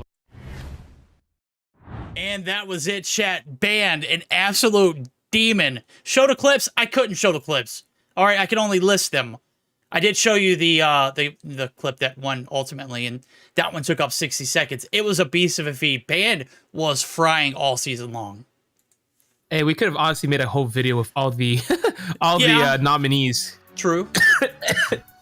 Yeah, pretty much. That probably wouldn't smart, but I'm gonna be honest with you. I didn't have all of those clips, and I didn't. Yeah, you know, some of those clips that were up for nomination, I don't even recall them. Oh, I just choked again. I apologize, ladies and gentlemen. But that's just. Good God. Oh, I've never done this before, I swear. Oh my gosh. I got choke. And there's no space in the lobby. There's space. Open up. It opened up. Join again. Oh, okay. All right, well, we're going to wait for you to join. But ladies and gentlemen, we got a grand finale coming. It's going to be LG versus Zygnus.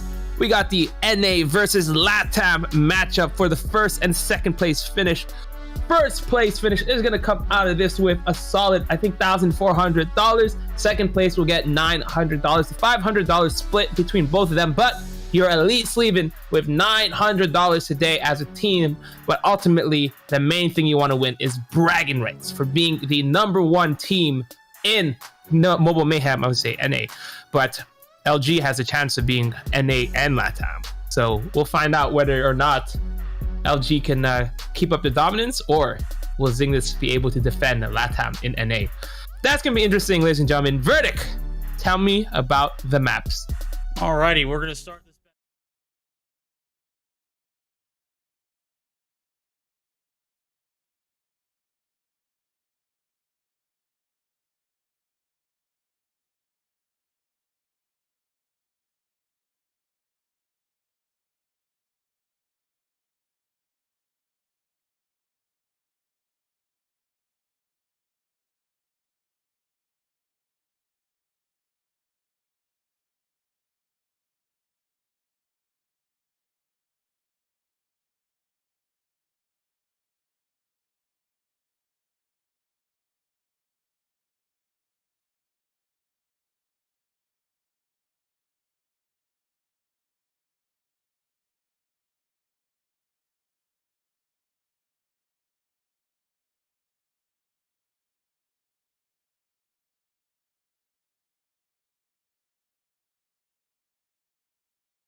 We don't hear what? I don't have audio on that screen. That's a rip. No. Yeah. Oh my god, bro. I haven't had to cast an A. So shame on you. You guys saw it. You guys saw it. You didn't hear it though. Sorry. So they didn't hear us talk, or they didn't hear you guys talk about the maps? They didn't hear us talk about the maps. Oh, okay. Well, let's talk about the maps all over again, ladies and gentlemen. You guys have to see it. So, like we mentioned, it is a best of 7, first of 4. And he mentioned this earlier. EU had a great time going all the way to 7, and ultimately having, I believe it was Kings winning it, if I'm correct on that one. That was a beautiful game going the distance today. Let's have a quick talk about, again, for these map choices. I guess Verdict, go ahead, talk about them again. Let's go ahead. After I got a little bit of water and also added audio, I just noticed that there was no audio for that scene. Obviously, I haven't hosted in a to see a best of 7 consecutively, so it was just a blunder on my behalf. Raid Hardpoint to start us off. Standoff Search and Destroy for game number 2. 3 will be Takeoff Control. Hacienda Hardpoint for the second. Search or Destroy Slums for the second search, and Control game number 6 will be on Summit. If it does go to a game number 7, which I'm gonna be honest with you, I don't know if we will see this one go the distance, but if it does, it will be that firing range. Search or Destroy. One can only be so hopeful, to see that game 7, come back through. I'm not gonna lie, this list of, I guess, maps, it's not my favorite. I'm not a huge fan of Summit Control. Hardpoint Raid is good. S&D Standoff is nice, but from G3 on down, that's except for firing range. So it should be an interesting one, but we have 7 games, potentially minimum of 4. That being said, who do you guys think is going to win it? What's going to be the score? Gil, tell me your predictions.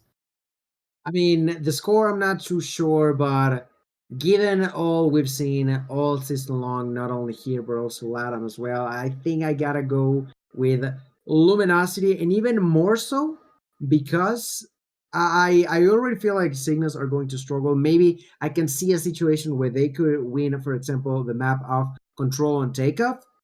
But then if you think about the fact that on game 5, you got S&D on Slums, and on game 6, you got Control on Summit, I don't see a way for us to go past those 2 without Luminosity taking it home. Yeah, I totally agree. I mean, Luminosity is the stronger team in my opinion, but Zygnus last week showed out and played out of their mind. So we can never discount them out. Verdict, what is your prediction? Oh, this is going to be tough. I mean, looking at the spread, I think Gil made a very valid point on those maps 5s and 6. but we've got to get there first. They've got to find success here early on. True. Granted, you know, this is a best of 7. You got to, prepare to play at least 4 games. If you're LG, you're looking to close this out in any way, form or fashion. You don't even have to be successful in these first 2 maps to do it either. I think you mentioned, and you hit it right on the head, maps 5 and 6. Whoa, hold on. Isn't Summit Control the map that we've seen LG drop twice? Once in stage 5, and then second against, who did they lose to? Fierce in the regular season? Yep. So, I mean, hell, if you find a way to make it to a map 6, you might be seeing a map 7 if you're Zygnus. Yeah, that but changes when everything. you go to the map 7, that's going to be interesting because map 7, I have Luminosity for that one. So, but what do you have? What's your final score? What's your score? Let me hear it. I've got LG in 4-0 fashion. And anything outside of a 4-0 is an upset, in my opinion. All right, so I like that. You know what? I'm not going to lie. I was going to do 4-0 initially. Actually, I don't know if Gil actually gave his number. Do you have a number as well, Gil? Do you want to say 4-0, 4-1, 4-2? I would say like 4-1. Okay. I personally, I'm going to go 4-2. It's not even to contradict you guys. That was my initial thought and how I feel like if they can take one map, I can see them go to that 6th game, and then we can see potentially the win in Summit, like a redemption arc. That's my personal preference. I think that's what could be pretty cool, and that could be done.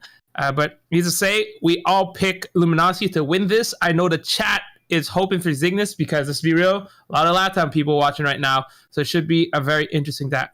That being said, ladies and gentlemen, looks like we are getting ready to start the game. I will leave these lovely 2 casters to cast, and I will return afterwards and to see you guys and all you beautiful faces. All right. Ken will be joining us back after we'll be able to crown a champ here for North America. I hope his cough gets underway as well, too, because honestly, bro, I think he dipped out as soon. Oh, no, he just ducked his head. Okay, back to the chamber he goes. Obviously, hope all is well over on his side of things. Hardpoint is right around the corner. We made our predictions, okay? This is the bed that we have made. Now we've got to lie in it. LG, are they going to come through with a crispy, 4-0, or we're going to see a little bit of a fight back out of Zygnus? How much can we discount this team and get away with it? How much is too far, in your opinion, Gil? Do you think Zygnus stand a chance of finding 1, 2, maybe even 3 maps? I said a 4-1 for LG. I can see the side of Zygnus maybe taking a second one. But further than that, I'm just not too sure. I feel like Zygnus has had a lot of up and downs across this season, but Luminosity has had purely all ops. That's the main thing. It's been all ops. Even on that unfortunate lose against Fierce, they were able to overcome that situation rather quickly. So honestly, it's just been so much success inside Luminosity that it's hard for me to see anything different now in the near future for the grand finals. But anyway, verdict, we are going to start these grand finals with the initial hold already in favor of a Luminosity player banned with 5 kills for himself. Hey LG, y'all just hold back. I got this. This is Ban talking, by the way. I'm a one-man wrecking crew. Coming in hot. He has not been denied yet. Finds the 7th there with the Pretty. He is hot with the gunny. He is hot with streaks, and he has certainly not been shut down ringside. It is a band affair. Somebody get him out of here. Get the trades. Get him out of this ringside. Finally, they are preserving a light. I don't even know, bro. He's dancing. He's juking. He's jiving. Hill times collected, both collectively by him and Washi. And both finally trying to make the transition. Washi does drop as he was 5-0. Banned. Now trying to make the transition, trying to keep the streak alive. Does pop both of his streaks as he has earned them. But it's the kitchen side approach. We'll get to see Zygnus open up with what looked like a little bit of an upper hand, but quickly. That one has been just disappeared as quickly as we mentioned it. Good God. Yeah, my goodness. Inside of the heel. Blur was left alone for a few seconds, but still manages to survive, manages to control, even with only a single kill. He is putting up a fort for the squad. Ambi over there, remember the MVP of the season. Right now, not necessarily with the greatest start, but still holding in for the live, ladies and gentlemen. Unfortunately enough, it seems like Ben has already been killed, but you know what? It doesn't matter, but what does matter is a retake finally happening in favor of Zygnus. And it seems like Luminosity are no longer going to be fighting for that control. Zygnus immediately realizes that, and now they begin to send player forces onto the next area. Problem is that they lose a couple and they spawn opposite side of this room. But still, the pressure is still gonna control from the side of the red room. Pushing downstairs, there's gonna be Tio going through the gym into the garage. Let's see if we can do it. Picks up that holder from the ground, takes the kill. On to Blur, goes for the double and almost takes it, but there's the usage of the claw by Band, managing to survive, barely securing that area, but doesn't matter if it's barely or if you got 10 players in. What matters is the points that you're getting, and the break is once again gonna happen there for Zygnus. The only player alive is gonna be Solo, who quickly gets spotted. So definitely a little bit better for Zygnus now. No, it is. It's a bounce back. Tag 5, great usage. 30 seconds left to scrap 4. We are still alive and kicking it here in the garage site. Certainly looking for some extracurricular activities. LG, they are looking for the long haul. They set up early for this, right? Wrong. They are going to be shut down. Now, the contest is still going to be alive. It is going to be one player left standing here for the last 15 seconds, but there it goes. Zygnus able to clear that one out. Tio able to find his 7th. Pops the paper plane. Does not have a Predator to work with as of yet, but we'll see if streaks become abundant now as we make the rotation over towards the new Band. Making the rotation through the poolside stairs. You got 2 players in the objective looking for the cutoff man. Band able to tag a few players, does get credit for 1 kill, but it is LG who have the ultimate advantage rolling into the setup now. Courtside looking like a big hill needs to be turned out to Tio and Zygnus. They're just looking to find a way in, just like they did in the garage site. 3 up, 3 down. The first wave of players unsuccessful. And LG, yet again, putting on for the team. Already starting off with a little bit of an advantage here rolling into the P4 setup, 20 seconds through. Back into the action, we get the death machine for a little while for Blur. He manages to get 1 kill with it, and there's been already 30 seconds going the way of Luminosity. They're trying to push inside there again. I get a couple of kills. The only one left is going to be Envy. Envy with a lot of pressure, but they're Solo to help him out. Solo trying to survive, will get a kill. Blur also with the Pred Missile. Solo with the double.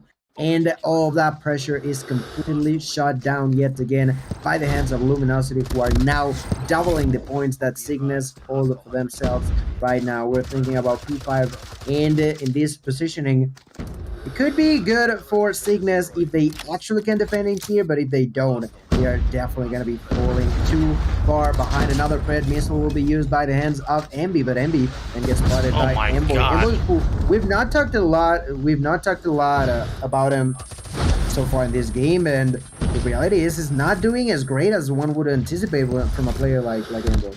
Oh, you're absolutely right.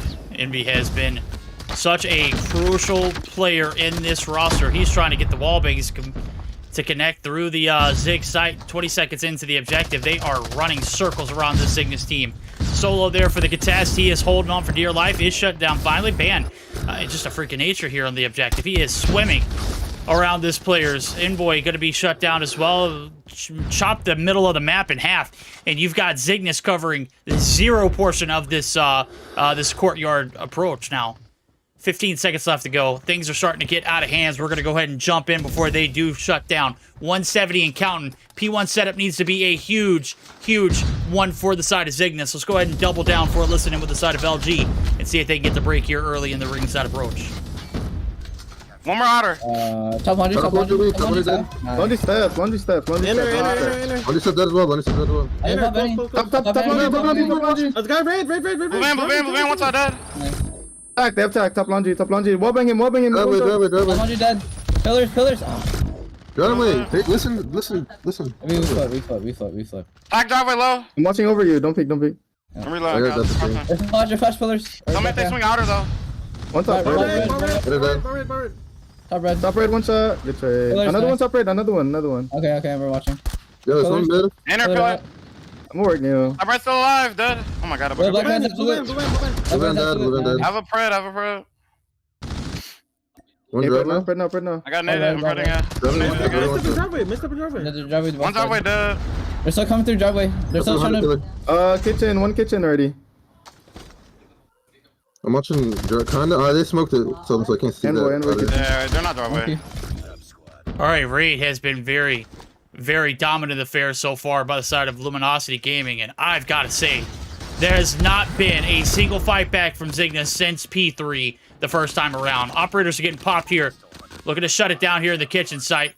Kimwax trying to invest in Annihilator, but in the money room, he is setting this map on fire. The blazes are being felt all across the Zygnus players. And this is the last hit. 8 seconds is all that is needed here for LG to shut it down. Gil, this one ain't it. This is not it for Zygnus. Nobody there for the contest. Go ahead and cue the music. 250 to 63. LG beat the brakes off of Zygnus in game number 1 in a very lopsided raid affair. Good God. Yikes, I mean, yeah, it's definitely not it. You said it. It was almost a full set of rotation for the side of Zygnus without a single second in. It was just atrocious. It was just atrocious. Looking at those numbers, everybody, obviously enough, on negative, on red numbers over on Zygnus, while you got players like Solo Verdict, 28-9, over a 3.0 KD for himself. 2 minutes in the hill as well. Solo was just frying, was a different bread. He was doing whatever he felt like doing on that game up, and so was pretty much everybody else on the side of Luminosity. They were just completely over the side of Zygnus. Zygnus had no saying pretty much whatsoever on the entirety of that game, and it shows. So, well, GG's. You are the one who called a 4-0. I said a 4-1. But with this sort of relation between these two teams, I would be more inclined to your score now, if I'm being honest. Yeah, I'm gonna be honest. I don't know if I don't even have to be honest. We can just be vague about it. Honestly, you can just paint this any kind of way you want. LG are taking the series. It's all about what kind of fight back Zygnus can put up, to be fair. Right now, yeah. I mean, I'm not saying you're being paid to take the hit and the fall. There's not much you can do against this LG team, okay? They have been brutal all season long, and it's not going to stop in the grand finals, okay? We were wanting this one to be a close affair. Map number 1 could be a direct representation of what it is going to look like for the entirety of this best of 7. If you're a Zygnus fan, you might want to cover your eyes. This one is certainly not going to get much better. We'll see if they can fire back here in the Search and Destroy. As I was taking a look at it, at least we know that Zygnus didn't pick that map. They picked map number 2. So hopefully they'll be able to even it up with those odds. But, man, I don't think, even in our first series, we didn't see that much of a lopsided affair. Even in the Search and Destroy, where it was a 7-1 win, at least 11 against Fierce showed that they could make it close in life count in rounds. Ultimately, they didn't change the results of it, and I think that's basically what we're going to be getting here. I'm desperately seeking for a Zygnus comeback, though. That'd be great to see. Like you mentioned, they do pick this map this time around, but I don't know, man. I don't know. Search and Destroy, stand up, ladies and gentlemen. We are moving right into it right now as we speak. But I don't know, man. I don't know if we're gonna see this sort of bounce back down from the side of Zygnus, but we shall wait and see. Right now, on the defensive side, first gonna be the side of Luminosity. So offensive for Zygnus. I'm intrigued who's going to be picking up that bomb. That's going to be Tutillo, Envoy, Spades, Kimwax, and Vetri. And it is Kimwax, the usual anchor player for Zygnus, who goes for that interaction. I am not really expecting a lot of aggression coming down from Zygnus to begin with, so I am definitely expecting really low-paced rounds, unless we see something as Band just pushing as deeply as he wants, you know? There we go. That's the only exception. Oh. Only exception. Kimwax dropped 2 for the price of 2. Now his Band just doing whatever he wants on this map. He has found success here on the boxes, able to take down Detri, who was able to find the first blood. Hey, I like your sniper build, Detri. Can I use it? Yeah, I didn't ask. He is going to be able to beam to Tio there. In return, now is 2 players left standing. You got Envoy, who is your bomb carrier. You got Spades. Sniperless here in this Search and Destroy on the first round. And on the opposite end of the door frame, if you decide to push through the market site, you've got to get past Band. And he is in one of the nastiest little angles. Their choke point. You certainly don't want to go down that path. So We'll see if Envoy can find success on the outskirts now as we are looking for something in the back alley. Washi, can he predict the movements here? He is just a body on the objective here of the back alley, and he is absolutely responsible for anybody that makes the transition through. So 35 seconds left to go. It is now or never, Zygnus. You can only prolong this round for so long before it is going to eventually come unraveled. Through the market site they go. Band is steadily holding this angle off. He is able to find the shot there. It's all on Envoy. Able to get some tags there on Solo. I mean, tags are not a kill, though. Solo gets the kill. 1-0 in favor of the side of LG. Yeah, the side of Zygnus tried their hardest to prevent that round going the way of Luminosity, but it was just not enough. It was not enough whatsoever. A kill for Envoy and one for Detri, but simply they were outgone on the majority of these situations. Now, round number 2. Let's see if we see a different approach. And we do, actually. A lot of aggression while pushing towards Alpha. And even through the middle, we're going to see on Graveyard for Spades. Detri on first blood. A smoke is going to be thrown, which is pretty much the call for Space to push forward. Look at that. Immediately takes that opportunity. No one knows that he's in here. He can make enemies bleed. Finds Ambi, goes for that kill, takes it. Does not turn around, a little bit slow. Now with the short, he gets the call. Double kill for Spades. That is already only one member alive on the side of Luminosity. The bomb has been planted. Washi on an atrocious situation. A really, really different round 2. Round 1 coming down from the side of Zygnus. And it worked out to perfection. The thing is, we are now going to see the side of Luminosity try to adapt from that sort of strategy, don't you think? Defend the objective. They have the bomb. Verdict. Wait, I was muted. God. Detri opened up with the first blood. A little bit of a curveball being thrown. Envoy going to be able to find second one. Uh-oh. Zygnus might have found success yet again. We'll see if they can capitalize on the man count. 3 bodies left standing on the LG side. Envy sniping as well as Band with the CBR. He is cut in the middle of the map in half. Trying to get some shots in. Kimwax trying to get the bomb plant down, but hey, he is tagged up. The reposition now is Envy holding the line in zone 1. Blur's going to be able to find the heady of another. The bomb is not going down. Band shut down. Envy trying to prevent anything from happening, but not going to be successful. 2 for the price, or 1 for the price of 3. We see this bomb go down. 42 seconds on the clock here for the retake. Envy gets the first encounter. Shuts down to Tio. Blur trying to get anything going for the hop up. The wall bang's not landing. No joy on that one. Envy shut down as well, and yet back-to-back rounds. Zygnus able to strike quickly here and take a lead for the first time in the series. And honestly, I feel like the difference between the first and the second round for the side of Zygnus is that I felt more confidence on the way that they were pushing.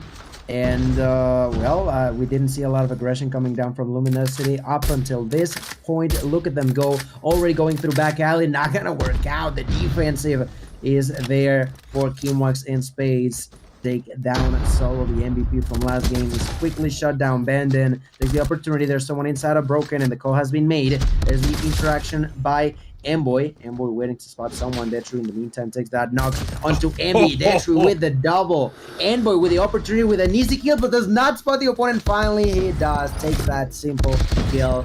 And what? It's over. That's How it. did he take the double? What? On my screen, that was so weird on my screen. I don't know what happened.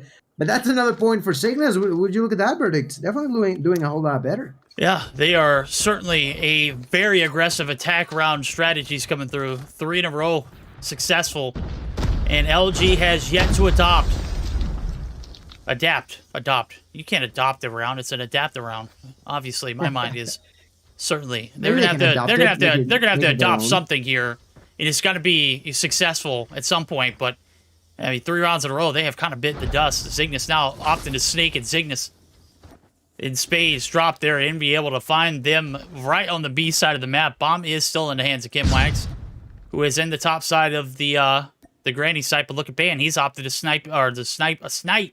Snake! Good God, verdict, spit it out. Tio sniffs it out, and the snakes not running rampant here. This is not Modern Warfare 2. You cannot snake your way to victory in this COD title.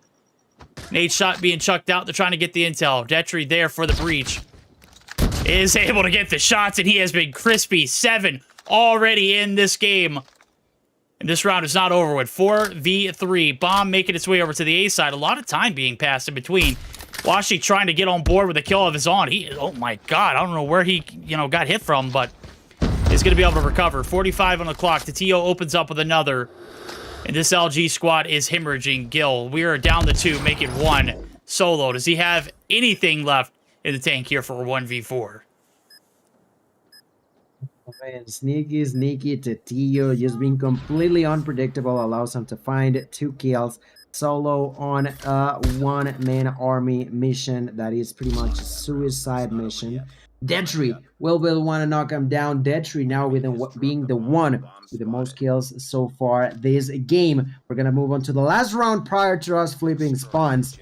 But Zygnus looking really good. Between Detri and Envoy are doing a lot of work together. Venom on Tio and Spades also helping them out. This time Solo, I don't know what happened, but he killed himself out of the blue. At this point in time, just not working whatsoever for the side of Luminosity, who lose yet another member on the side of Delhi. There's Band. Band could find an opportunity to find a kill over here. No! 2 kills immediately for Zygnus. I honestly cannot believe my eyes. To this game, they were completely dominating the opponents, and even they did so as well on the first round. But now Zygnus, I don't know what changed, but yeah, I guess the opportunity for them to find at least their first map in here tonight is on. Oh, here we go. I may have told Zygnus fans to cover their eyes for this next one. I was wrong. Very wrong indeed. Ban open up with first blood. Detri has been absolutely on fire. Very hard shutdown. It opens up with a trade. Solo, hey buddy, if you want to peek this angle, if you feel confident enough to do so, you're willing to take down Detri, you got to bring a little bit more to the table. You actually got to fire a shot there. 2 for 3, though, as the bomb does go down. The hit over towards the A side. It is absolutely successful. And Spades now left on his own as Washi able to get involved in this search to destroy. Strikes for his first kill in the first 7 rounds. Finally able to do so as we flip sides. 2-5. And the journey here for the side of Luminosity Gaming begins. As we flipped, maybe that momentum onto the attacking side is what they need, because that defense, buddy, let me tell you, Gil, it was not pretty at all. Not at all whatsoever. I definitely agree with you. So let's see. Maybe you're right. Maybe the change of spawns is going to have a huge impact in here. A lot of pressure coming down onto Alpha. Tio trying to defend, not going to be possible. Spades does have the 1 kill. Detri does as well. The pressure from Band. They're trying to plant the bomb, but it's just not being easy. But keep an eye open for my man Blur. He's already behind enemy lines. Finds the first blood there onto Kimwax. Then Band onto Spades. All of a sudden, they are the ones with a player opportunity. Blur with yet another kill. And now the sudden it's a 1v3. Envoy manages to survive. Finds the kill onto Band, but there's only 30 seconds on the clock. They're already pressuring onto him. He's gonna see someone doing a few jump shots over there, so he immediately changes positioning. He is trying to be sneaky. 20 seconds on the clock. He's gonna push forward. He knows there's someone there on the tractor. He's also looking at Copy. Finds the kill onto the tree. 15 seconds on the clock. Envoy under a lot of pressure, but the problem is if he finds the opportunity to defuse the bomb, I don't think that's gonna be the case. Blur just patiently waiting for his opportunity. In the second he reveals where he's at is for him to take that kill. That's gonna be the 2nd round in a row in favor of Luminosity, who now gonna have a grand total of 3, 2 behind, but doing a whole lot better, like you mentioned, with the change of sides. Yeah, let's change of sides. It's certainly a little bit more involvement out of the team. Band and Blur have been carrying so far. That last kill certainly much needed here for the side of LG. That last round, bridging the gap now. Only 2 rounds to go to tie us up. Obviously, we're looking to see if they can bring us back in total. R9 not successful for the 2-piece. Solo going to be able to get the trade, but Solo's traded. Spades getting some shots in on top. Envoy is a demon. Shuts down the bomb plant. And that 2-piece might have won them the round. Blur and Washi, what do you have to say for yourselves? 1:20 on the clock. Plenty of time to make something happen. Don't need to rush it.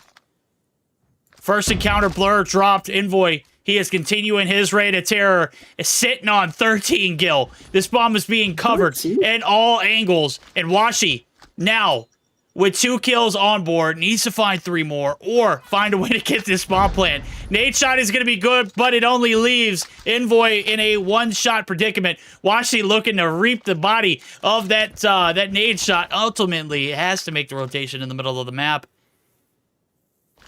And this might be a trap. Does pick up the bomb, and the hit is on. 2 players on the outskirts. They are going to give away this bomb plant. If they hear this site, I'm surely thinking that they're going to have it perimetered off. Look at the rotation. Detry. I mean, this is about as bad as it gets for Washi. Pretty much, yeah. Washi tries to get out of there. He's going to get spotted by Detry. And that's the 13th kill verdict. Between Envoy and Detry, they have more kills than the entirety of Luminosity Gaming. Like, these two are on a rampage. Like, saying they are on a blood spree, on a blood fest, it almost feels like it's not even representing how much pressure these two are placing onto the opponents. We are moving on to map point situation for Zygnus. Ladies and gentlemen, a lot of aggression once again coming down from Envoy with the opportunity to find a knock over there on the side of the graveyard, and he does. No Fidget's fight, already pushing for more. He is smelling blood. One of his eyes is going to be knocked down, though, but he's just patiently waiting for the kill. No, Blur there with the kill, Ben there with the next one, and that's all of a sudden going to be a 4-2 lead and an opportunity for another round for LG. Yeah, they're going to need it. Bombs planted. 40 seconds on the clock. Race against the clock as well as 4 players. Doof out for Tatio. He's here to play. Looking for the follow-up shot with the sniper. Oh my god, Blur gets canned. Sent back. We'll see you next round if there is one. Envoy and Washi now in a position to clutch. Pressure is being felt. This is for the map. Washi able to shut down one. Tatio, you're the last hope. Oh my god, this is it. Envy now. You're the MVP. Shut down Tatio. That is your objective. 10 seconds left to go. Not a fan of the clock. He's going to have to push it. Here comes the hit. Envy can't handle the heat, but he does play his life to the fullest. Tatio going to commit to the bomb defuse. He knows what time it is. Another round ball in favor of time. And certainly, Tatio, my God, you are a... 4 kills for him that round? He was on a rampage that round. He got 4 kills, certainly, but he did not win that one. LG, you escaped narrowly with 2 seconds, you know, certainly favoring your side. And I mean, what a way to bring that R9 into the mix for Tatio. A lot of aggression by defending on the side of Zygnus. Spates gonna find the first blood. Detry with the opportunity for more, takes that knock onto Solo as well, but gets spotted by Band. Position by Band is going to be revealed as well, so they got to be cautious. Band still in the middle of the map. He has no clue that there's 3 people over there to his right. Band still looking onto the cubby area. No one knows that he's in here. I don't even know, if I'm being honest with you, Verdict, how they lost that bomb so quickly, but still, Band is going to regain control over it, so 4v3. Zygnus with the opportunity to close it up once again. Let's see if they do. Oh my god. Number 11. Spawn gets spotted. That peak was horrendous. If you were to ask me, barely managed to survive. There's another kill for Envoy, who gets a double. Make it 16 total for this beast, for this animal. It does not make sense. Blur is on his own. Less than a minute on the clock. Does not even have control over the bomb. Verdict. And against the majority of the odds, it seems like Zygnus are going to make it their own, are going to take it home, are going to even numbers out, with Blur being the last hope alive and no control whatsoever. It is going to be Spades with a sniper shot onto Broken to take him down. Zygnus have done it, Verdict. They heavily and really dominantly are going to take away a map off of Luminosity. There we go. The battle begins. We've got ourselves a matchup, finally. I say that like we've gone like 3 or 4 games in. This is only the second, chat, okay? But after watching game number 1, we did not have high hopes for this series. We step into the ring for map number 2, and this Search or Destroy performance and standoff, a masterpiece. Mwah! Chef's kiss there for Zygnus. Envoy 16 on board. Detry with 14. And Tatio. My God, bro. What kind of gamer substances are you on? Will you please share with everybody? That 1v4 would have gone down as the best clutch in all of standoff history. Fortunately, it was not the case. Nonetheless, your team does the job, puts the work in. We're heading to game 3 tied up in the series, Gil. 16 and 14 for Envoy and Detry. I don't think we need to talk about anybody else's stats but theirs.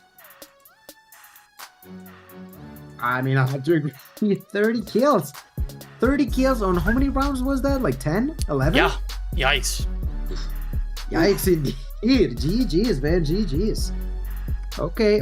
That hard point, I gotta be honest, was really, what's the word in English?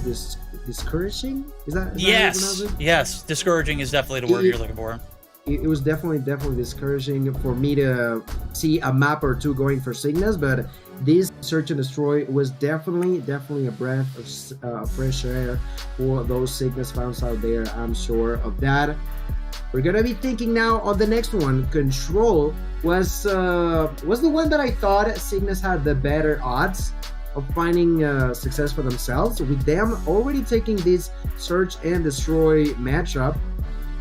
You know, okay, that brings into question into the mix. Don't you think? Or no, not a shot. No, look, it's possible. I'm taking a look at it. We're heading to control on the first round of the defense. It's Zygnus there. This map was selected by the side of LG, so they're going to be pitting themselves here early on in this control to hopefully see. Wait, how does Luminosity? Oh no, this is LG's map pick. Why do we see? Okay, Zygnus selected some. Okay, this is a story that's going to be epic. We're going to get to a map 6. If it does go that far, maybe a chance for LG to finally win a control on Summit.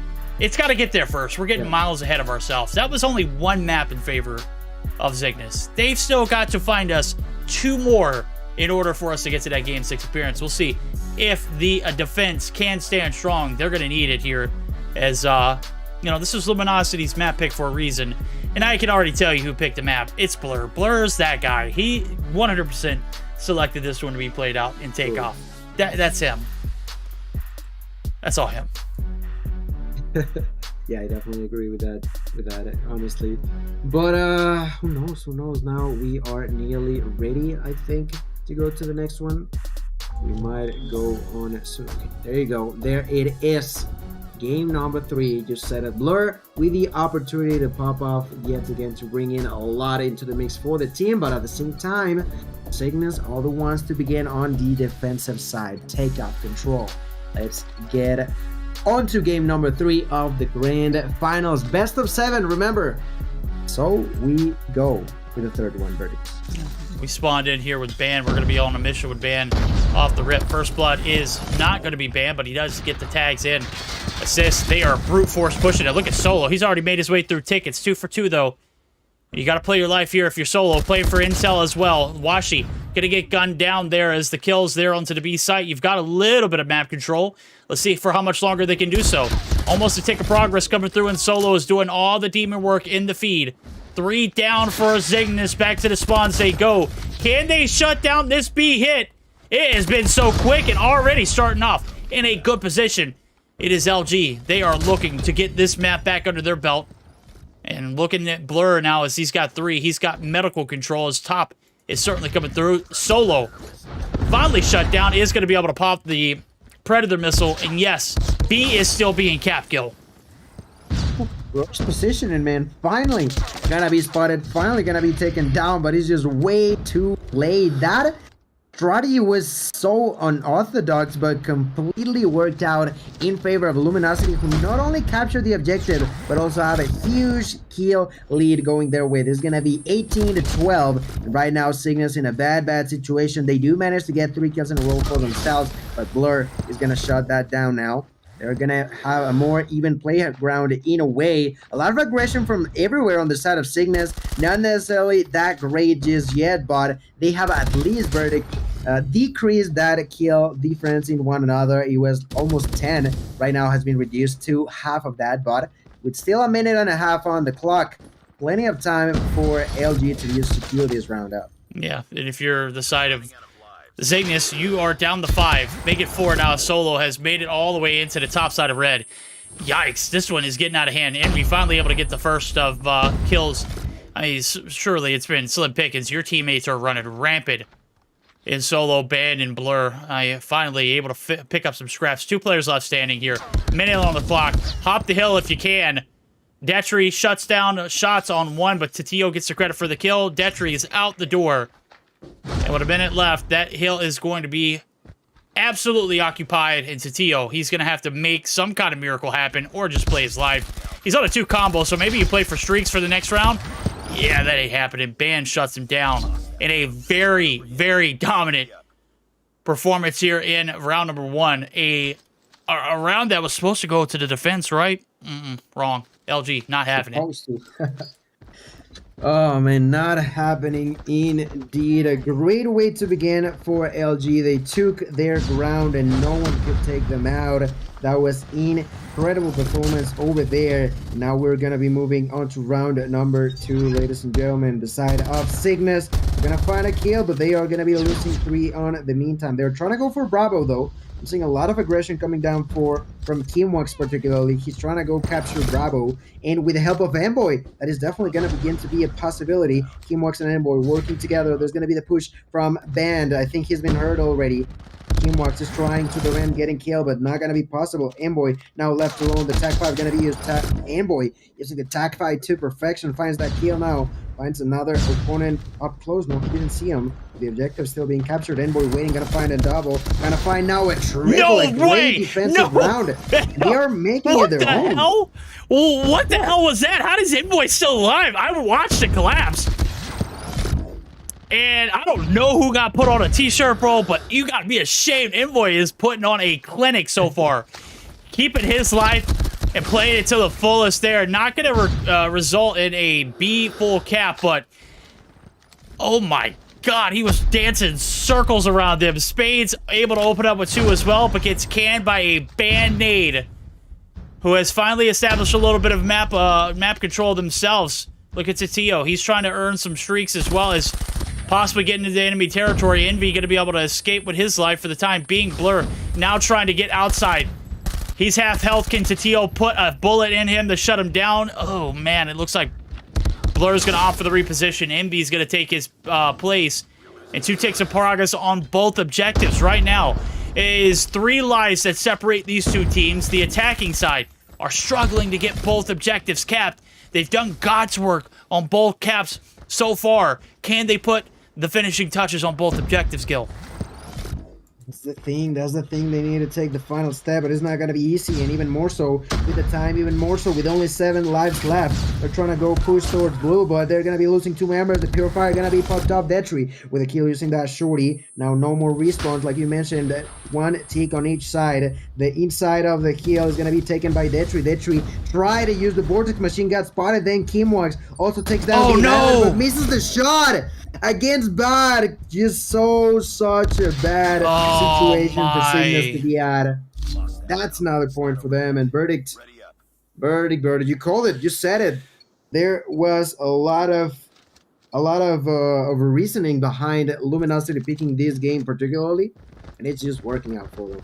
It is working for them indeed. We've got a pocket full of streaks to work with, as well as a few operators. We're taking a look at it.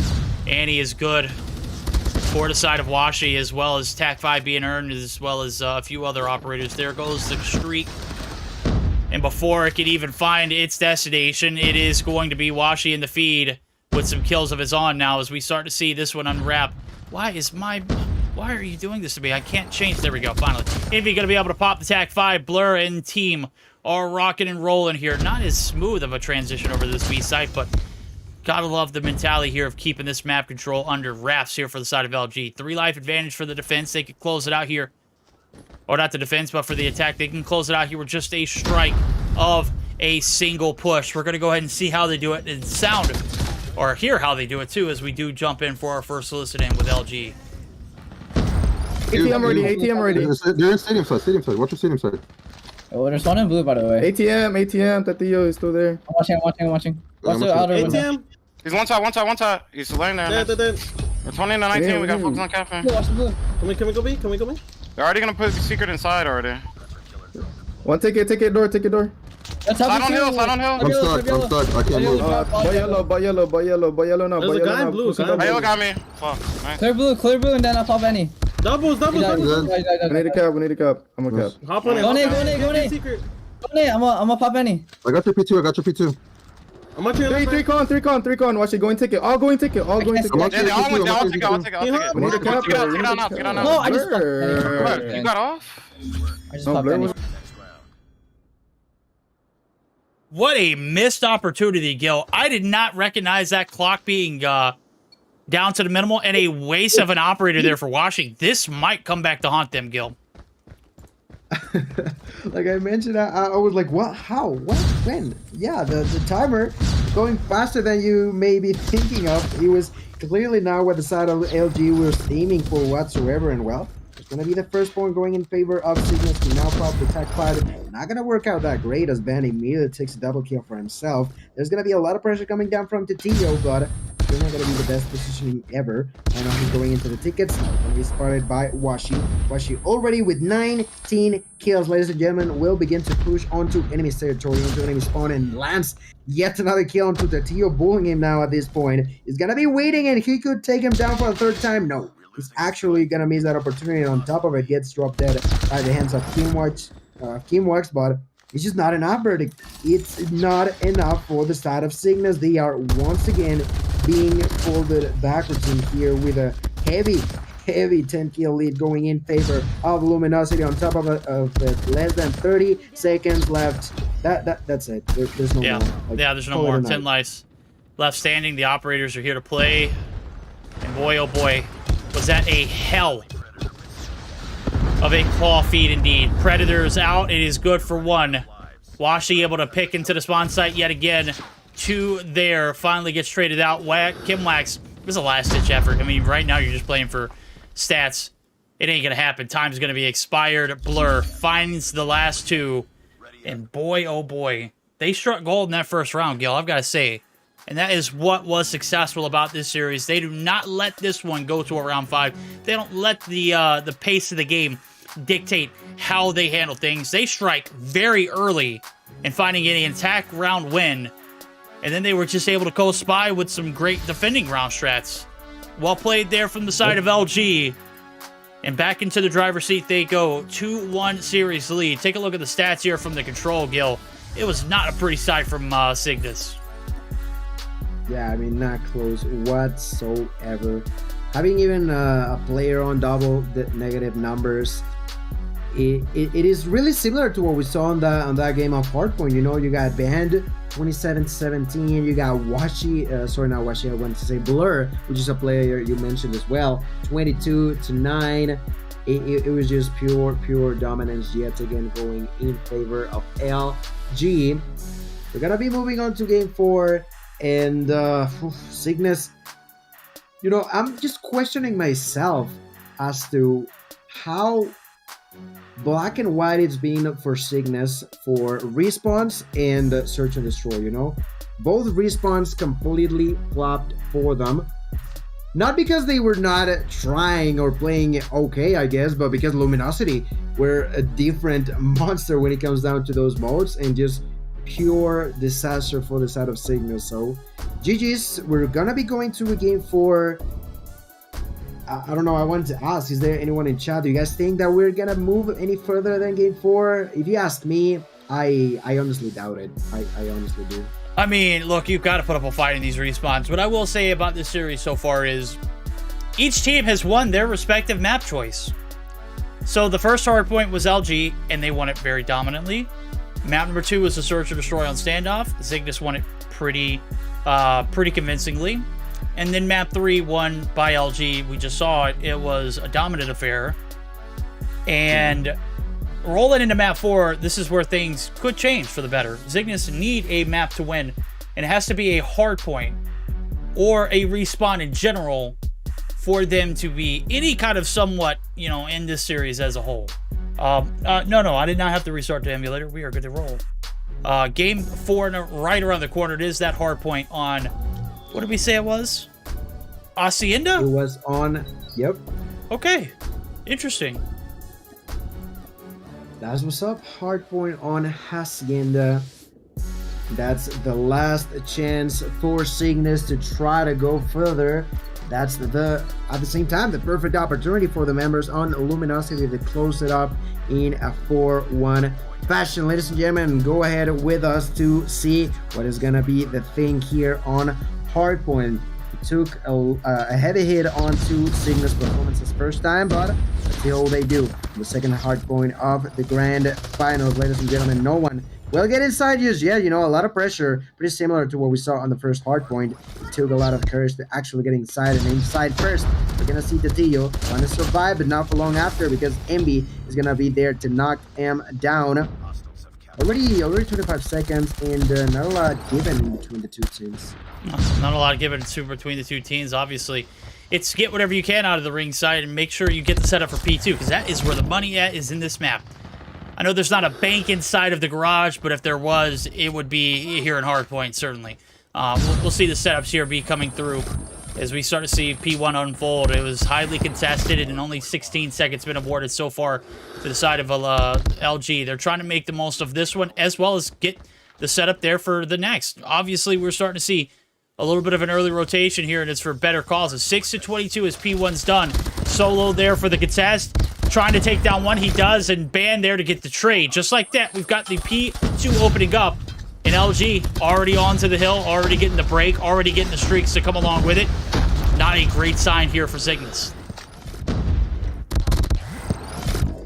Yeah, great whatsoever. 35-6, plenty of kills on the red side. On the yellow side now, moving into the garage. There's Envy from in between these two players, finds like another extra kill. They're gonna be defending themselves, but a lot of pressure coming down from Zygnus though. Plenty of members coming through, plenty of kills coming through as well. The only one left alive is gonna be Washi. Washi finds a kill over there, but gets quickly shot down. Then Kimo trying to defend, not going to be possible. That was a quick retake in favor of Luminosity, ladies and gentlemen. Zygnus, they definitely got there. They put in a lot of pressure. They might actually find a way to do it once again. But if they're only doing it for like half a second, it's just not gonna work out, man. Oh, I see Iwashi is already getting prepared for that LK meta. It is certainly right around the corner. This next update that comes around, LK is certainly getting one of the biggest buffs out of all of the guns that we have talked about. CBR not getting nerfed is an L, though. We got to reevaluate our situation. P3 rotation's been made. TAC 5's going to be popped, and I mean, we're seeing a copy pasta from Raid. I mean, obviously, both maps are similar in the regards that there are beautiful houses and estates that we're playing on. And the gameplay, it's ugly for Zygnus. They are starting off in a hole. Can they dig themselves out? Fence rotation bound. We are 30 seconds into it. It is a 60-point gap. At LG, they are not giving away 80 points for free. Tatillo there for the contest. He's trying to do so. Envoy, the hit is through the warehouse. Into the funnel of death they go now as we see Blur popping the sentry gun, the death machine. It's mobile. He's going to be finding two there, make it just one, as Washi does find the two pieces as well. There goes the wall bang onto Kimwax. Ban going to be getting credit for that kill too. Dang, Blur, you're just not having very much luck. Into the spawn site he goes. There we go. It expires, and Blur going to be able to reap the body there with a kilo. And I mean, it definitely feels like Luminosity every time they play Hardpoint. They put them on a lockdown. It is just so difficult for Zygnus to find anything on these games. There was the use of the Purifier by Spades, not having a huge impact. There is a retake for Detri. Detri with the use of the Vortex Machine can finally stop enemies for at least a couple of seconds, but there it is. He's knocked down. The only one alive is now going to be Envoy. Envoy trying to survive a little bit. Quick fire, but the 100-killer drone barely misses. He's gonna be knocked down. Tatillo killed as well. The next one to try to push forward is going to be Spade. Spade through the smoke. No, gets picked on as well. It's just so difficult. Already now tripling, almost quadrupling the points of Zygnus. LG are most definitely in here to win it as quickly as possible. They lost that game of Search and Destroy, but Verdict, they are ready to take it all right now. Yo, I'll be damned if we don't get to listen in with Zygnus, okay? I'm sorry. But these hardpoints have been brutal. We're going to go ahead and jump in. Let's see if they can recoup their deficits on a P1 reset. I think now is the only time we're going to get a chance to, so let's go ahead and dive in. Monito. Top rojo por balcón. El balcón, no, está en... Va para top. Muerto. Top rojo. Exponé madera. Venga, güey. Top blanco uno, güey. Es Clo en top blanco, cuidado. Muerto, güey. Arcos. Arcos muerto, un tiro, y top blanco. Saltó, puto. Top rojo también, top blanco. Saltó, cine. Ponemos un pozo. Top rojo pushando y 2 puntos. Dos top rojo, van para cine. Cine, tienes uno cine. Va para top rojo. Ponemos madera ahora. Man, LG are just not having it. Zygnus are getting beat to a bloody pulp. And it is not turning around anything better. Hopefully, we'll see them bounce back on a P2 setup that was spoiled the first time around. Detry might be the point man here to hold down the fort. He's got plenty of players. Here comes the pinch. Able to win the first, not able to win the second. Banned there for the trade. Good for the 2Ps. And just like that, garage is popping open. And it is going to have the claw coming through for Tatio to open up a little bit of a flood gap, but it's Kimlax. He needs to be flawless. The backside of the spawns, he gets shut down. Washi able to shut him down. And my God, Gil, nothing is going in the favor of Zygnus in this map.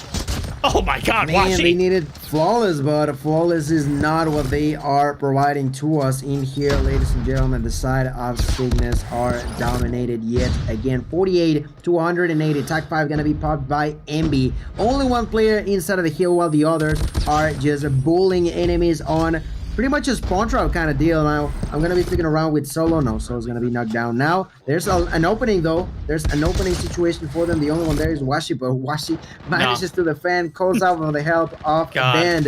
That's more than enough. Tatio trying to get inside, and he gets a kill, but falls to the ground. 200 points mark broken already by the side of LG. This is almost over, ladies and gentlemen. We are watching the beginning of the end here on the last mission of the Mayhem North America. Yeah, this is a meltdown. Spread out! Get away, Washi! Coming down, the Hellstorm, the Predator missile. Absolutely brutal affair here. You can't even get scraps. LG are just being so dang stingy with these hardpoints. P3's been popped 20 seconds in. Let's dump out everything we've got. Washi able to pop open. There's the first body. Can he find another? It is the Annihilator. You've got the claw there from Band as well. He might be a little bit more successful on finding these hills. Look at the kills in the feed. It is a sea of yellow and not a single body able to trespass here in the Hacienda courtyard onto the fence site. Spades, they finally able to shut down in a little bit of hill time. Not so fast, my friend. It is Blur who shuts you down now. We're heading over to P4. 14 seconds needed. LG are just dancing circles around Zygnus so far. It does not look like it is going to be a pretty series in the respawns. Obviously, we're heading up for a Search and Destroy right around the corner. My God, this one, yeah, it's night and day performances out of this LG team in the respawns. They look like they are just 10 times better than Zygnus here. Yeah, they definitely have been. They are pretty much 5 times over the Purifier there for Spades lands a kill, but not much more than that. 5 seconds are needed. They're rushing, they're trying, they're running, but it's just not going to be enough for Zygnus. Verdict, we got it. It's over. The champions of North America and not yet. the Not yet. Not yet. region Not as yet. well. Not yet. Not yet. Oh no. We still got one more map. That's right. Yeah. I mean, I know you want to crown the champions, but we're gonna have to do justice. We're gonna have to play at least a map 5. That's right. That's right. It's a best of 7, chat. Not a best. I'm so sorry. Not a best of 5. We can't crown the champions just yet. It's been a long day. I'll cut you some slack. 60-point club. My bad. For Zygnus, though. You might want to crown them champions this early, man. I mean, come on. I mean, we can't just give them the crown. They've got to earn it. And so far, Zygnus have been able to find one map. LG, though, they are just so much better in hardpoints and respawns. It's not even funny. 37 and 18 for Band, posting a 2 times positive stat line. Envy there with a 32 and 17, 36 and 17 for Blur. They made Washi play the hill. And let me tell you, even he fried. LK meta right around the corner. That's right, chat. Get your LK classes ready. Just don't get it from Washi. He's using a red dot. I mean, it's kind of weird seeing him playing with the LK out, I gotta be honest, but, you know, not necessarily bad numbers, you know, 22 to 16, definitely a good chunk over there. I'm still laughing at myself. Gosh. It happens, man. It happens. I'm sorry. My apologies. Gil leaked the script. Imagine. Yeah, I know, right? right. Whatever. Yeah. All right, I'm gonna restart man. my emulator before we go any further. We're gonna take a sip of our drinks and we're gonna keep it moving after that one. Brutal affair in the Hardpoints. They have not even been close. It doesn't matter if it's your pick, Zygnus, or if it is LG's. They'll beat you on either map. It doesn't matter. We're getting geared up for the Search and Destroy. This was a map pick that is all too familiar with fans of LG. That's right. It is the slums. This could be the dagger in Zygnus, where we will hear Gil finally award the champions of both LATAM and North America. It could be LG, but they've got to do it on a map that we've seen them win against even better teams, obviously, right? We're talking about that slums control, or that slums hardpoint. I mean, these guys know how to play this map very well. Do you think Zygnus stand a chance? I mean, no, not at all. I gotta be honest. All right. Not only on this map, yeah. but also the game mode, man. It's Search and Destroy. I feel like out of every single map pool game combo out there, Search and Destroy on slums for LG, to my opinion, is the one that they dominate the best, honestly, out of all of them. Okay. All right, we're going to let it play out, though. It can't be leaking the script, Gil. That's just not good for business, homie. This was supposed to be a 4-0. Obviously, we did not. Wait, did that say me, or did it say somebody else's name? Obviously, maybe it's just... What's your name? Yeah, let me just see. Okay, everything's good. You should be able to start it now.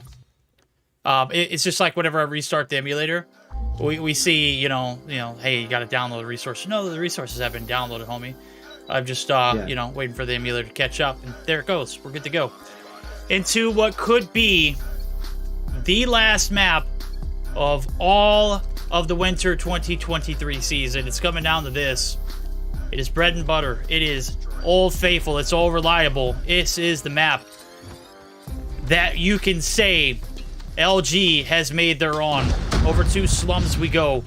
First initial hits coming through. They've got all the map control in the world. Kimwax able to find Washi, but Washi finds one. Bands leak all the way into the spawn site. This bomb is going down, but the trades are there. It's 2 for 2. Make it 3 for 2. Oh my God, Spades!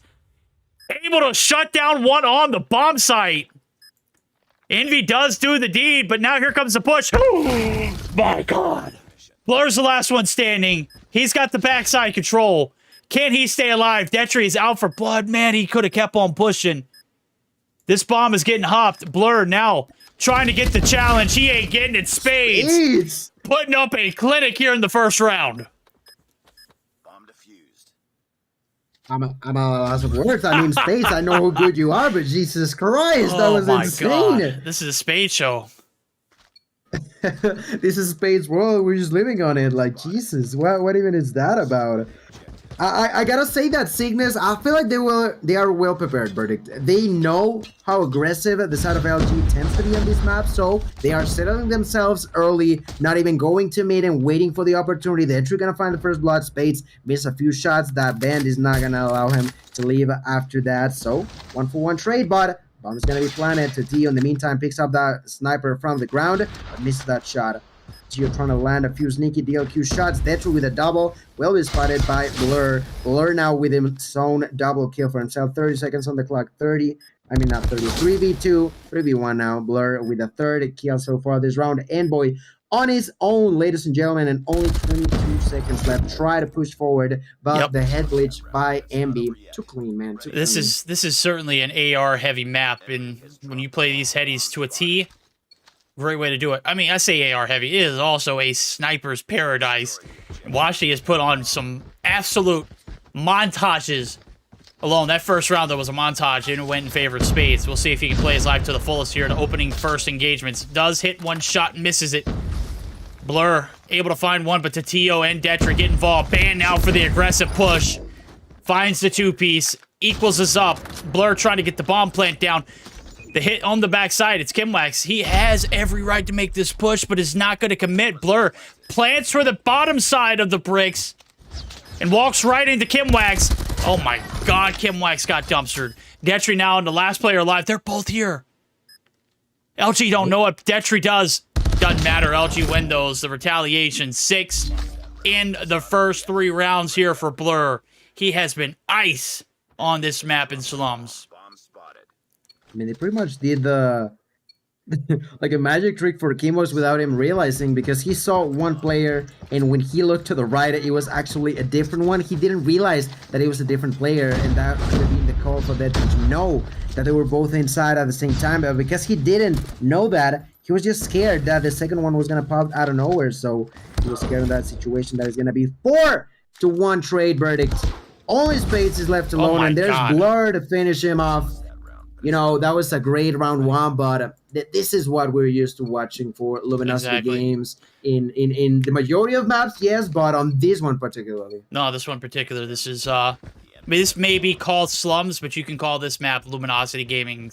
99% of the time we see it being played. This is their map. This is their stopping ground. This is where they made their name at in Search or Destroy. First blood coming through to Tio. Drop Band has been on a tear, finding these first few bodies. Solo finding a second. Detry able to get some shots in, but does not get the credit for the kill. Envoy there for the piece. Band taking down Spades, who has been very quiet since the first round. Envoy now the last player standing. He is dancing with Band, who was trying to get the melee shots to hit, but certainly not going to be able to do it. 3 players stacking up. Envy the first one to attest, but it's Blur from a distance. The range on the ARs here, they hold the lanes down to a T. And 4 rounds in a row, Zygnus have been just not present. This has been a brutal one to see unfold. After that first round, I was thinking, man, maybe some fireworks here. Maybe a game number 6 around the corner. Not so fast, my friend. Not happening. Not happening. Zygnus round after round trying their hardest, but being denied any sort of opportunity. Verdict, another bad situation for them. Detry on a 1v3. He's being chased after by Band. We know Diddley, this man is when he puts the gloves on, and that is going to secure the 5-1 lead. 5-1 lead. We're going to be flipping spawns. And Band, Verdict, I wouldn't be surprised if he begins to just play these rounds with just the gloves. He's feeling himself yet again. Did we see that earlier with one of the players? Yep. Okay, alright, I was making sure that was happening earlier. Blur, first blood in, Band, oh no, Solo, he's there. They're too quick. In this round, 15 seconds, we're down to 1 player. What in the Call of Duty hell's going on? We're on match point. This is it. This is for the series. This is for both LATAM and North American championships. And we are playing in the backyards of Luminosity Gaming. Slums has been a treat for them, a delight, and on the flip side, a nightmare. Can Zygnus stay alive, Gil? This is the last round, potentially. Oh, boy. Potentially, indeed, but at this point, we can just pretty much bet on how fast they're going to be banned with the double shambles. Completely destroyed. They're already pushing on to the last player. There's Band. Oh my god, Blur, you should have let it slide, man. It was gonna be a kill. It was gonna be fancier, but does not matter. It adds onto the stats for each player. Ladies and gentlemen, Verdict, take it away. I feel like I don't deserve it, man. I feel like you've already said this one before. I messed it up in the past. Your champions. No. You can take it. Of the 2023 winter season, Luminosity Gaming, ladies and gentlemen, they only dropped 1 map in a damn near flawless run here in the grand finale. Gotta give a huge shout out to them, and also just a stout performance. A flawless one in the respawns. Drop 1 Search or Destroy. And an 11 kill last game, a 7-1. It was a bloody knockout, chat. 11 kills for all 3 of the top 3 players. Band, Blur, and Solo could not be stopped. Washi didn't need to put on a montage. Wasn't needed. After that first round, it was radio silent. I was hoping the drop would end in this Search or Destroy, but it did not. And my god, what did we just witness? It was a murder. Zygnus, if you didn't have your eyes closed after game number 2, you witnessed by far some of the most disrespectful gameplay we've seen in a grand finals to date. Ken, I'm gonna reel you in, homie. Talk to me. That one went exactly how we expected, right? We all predicted Luminosity to win. I think Gil's the one who predicted the actual score, 4-1. So that was impressive. But I mean, congratulations, Luminosity, well deserved. They were the strongest team, in my opinion, this entire split.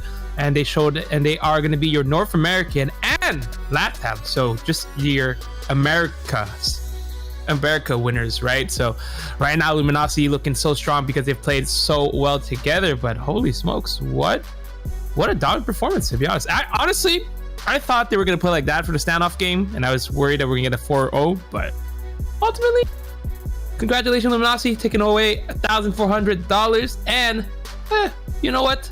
Zygnus, you'll still go home with $900. Still a decent amount of money, right? Pretty good.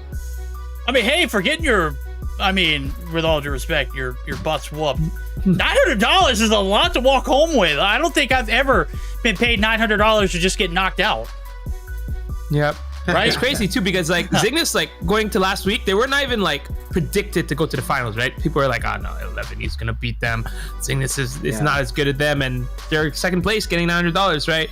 At least they're able to kind of defend themselves. But Luminosity, man, whew, they look strong. But ladies and gentlemen, I don't know if we have anything else to talk about. I think that's it, right?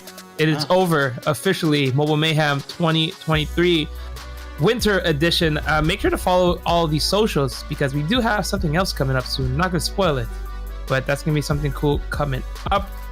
I want to say a huge shout out to everybody for watching. You guys are fantastic. All right. I want to say a huge shout out to the incredible staff for making this awesome tournament. Shout out to all our sponsors, MGC, Call of Duty Mobile, Trovo, as well as Grilla. Without them, we wouldn't have this amazing tournament. And ultimately, shout out to you casters for being so great.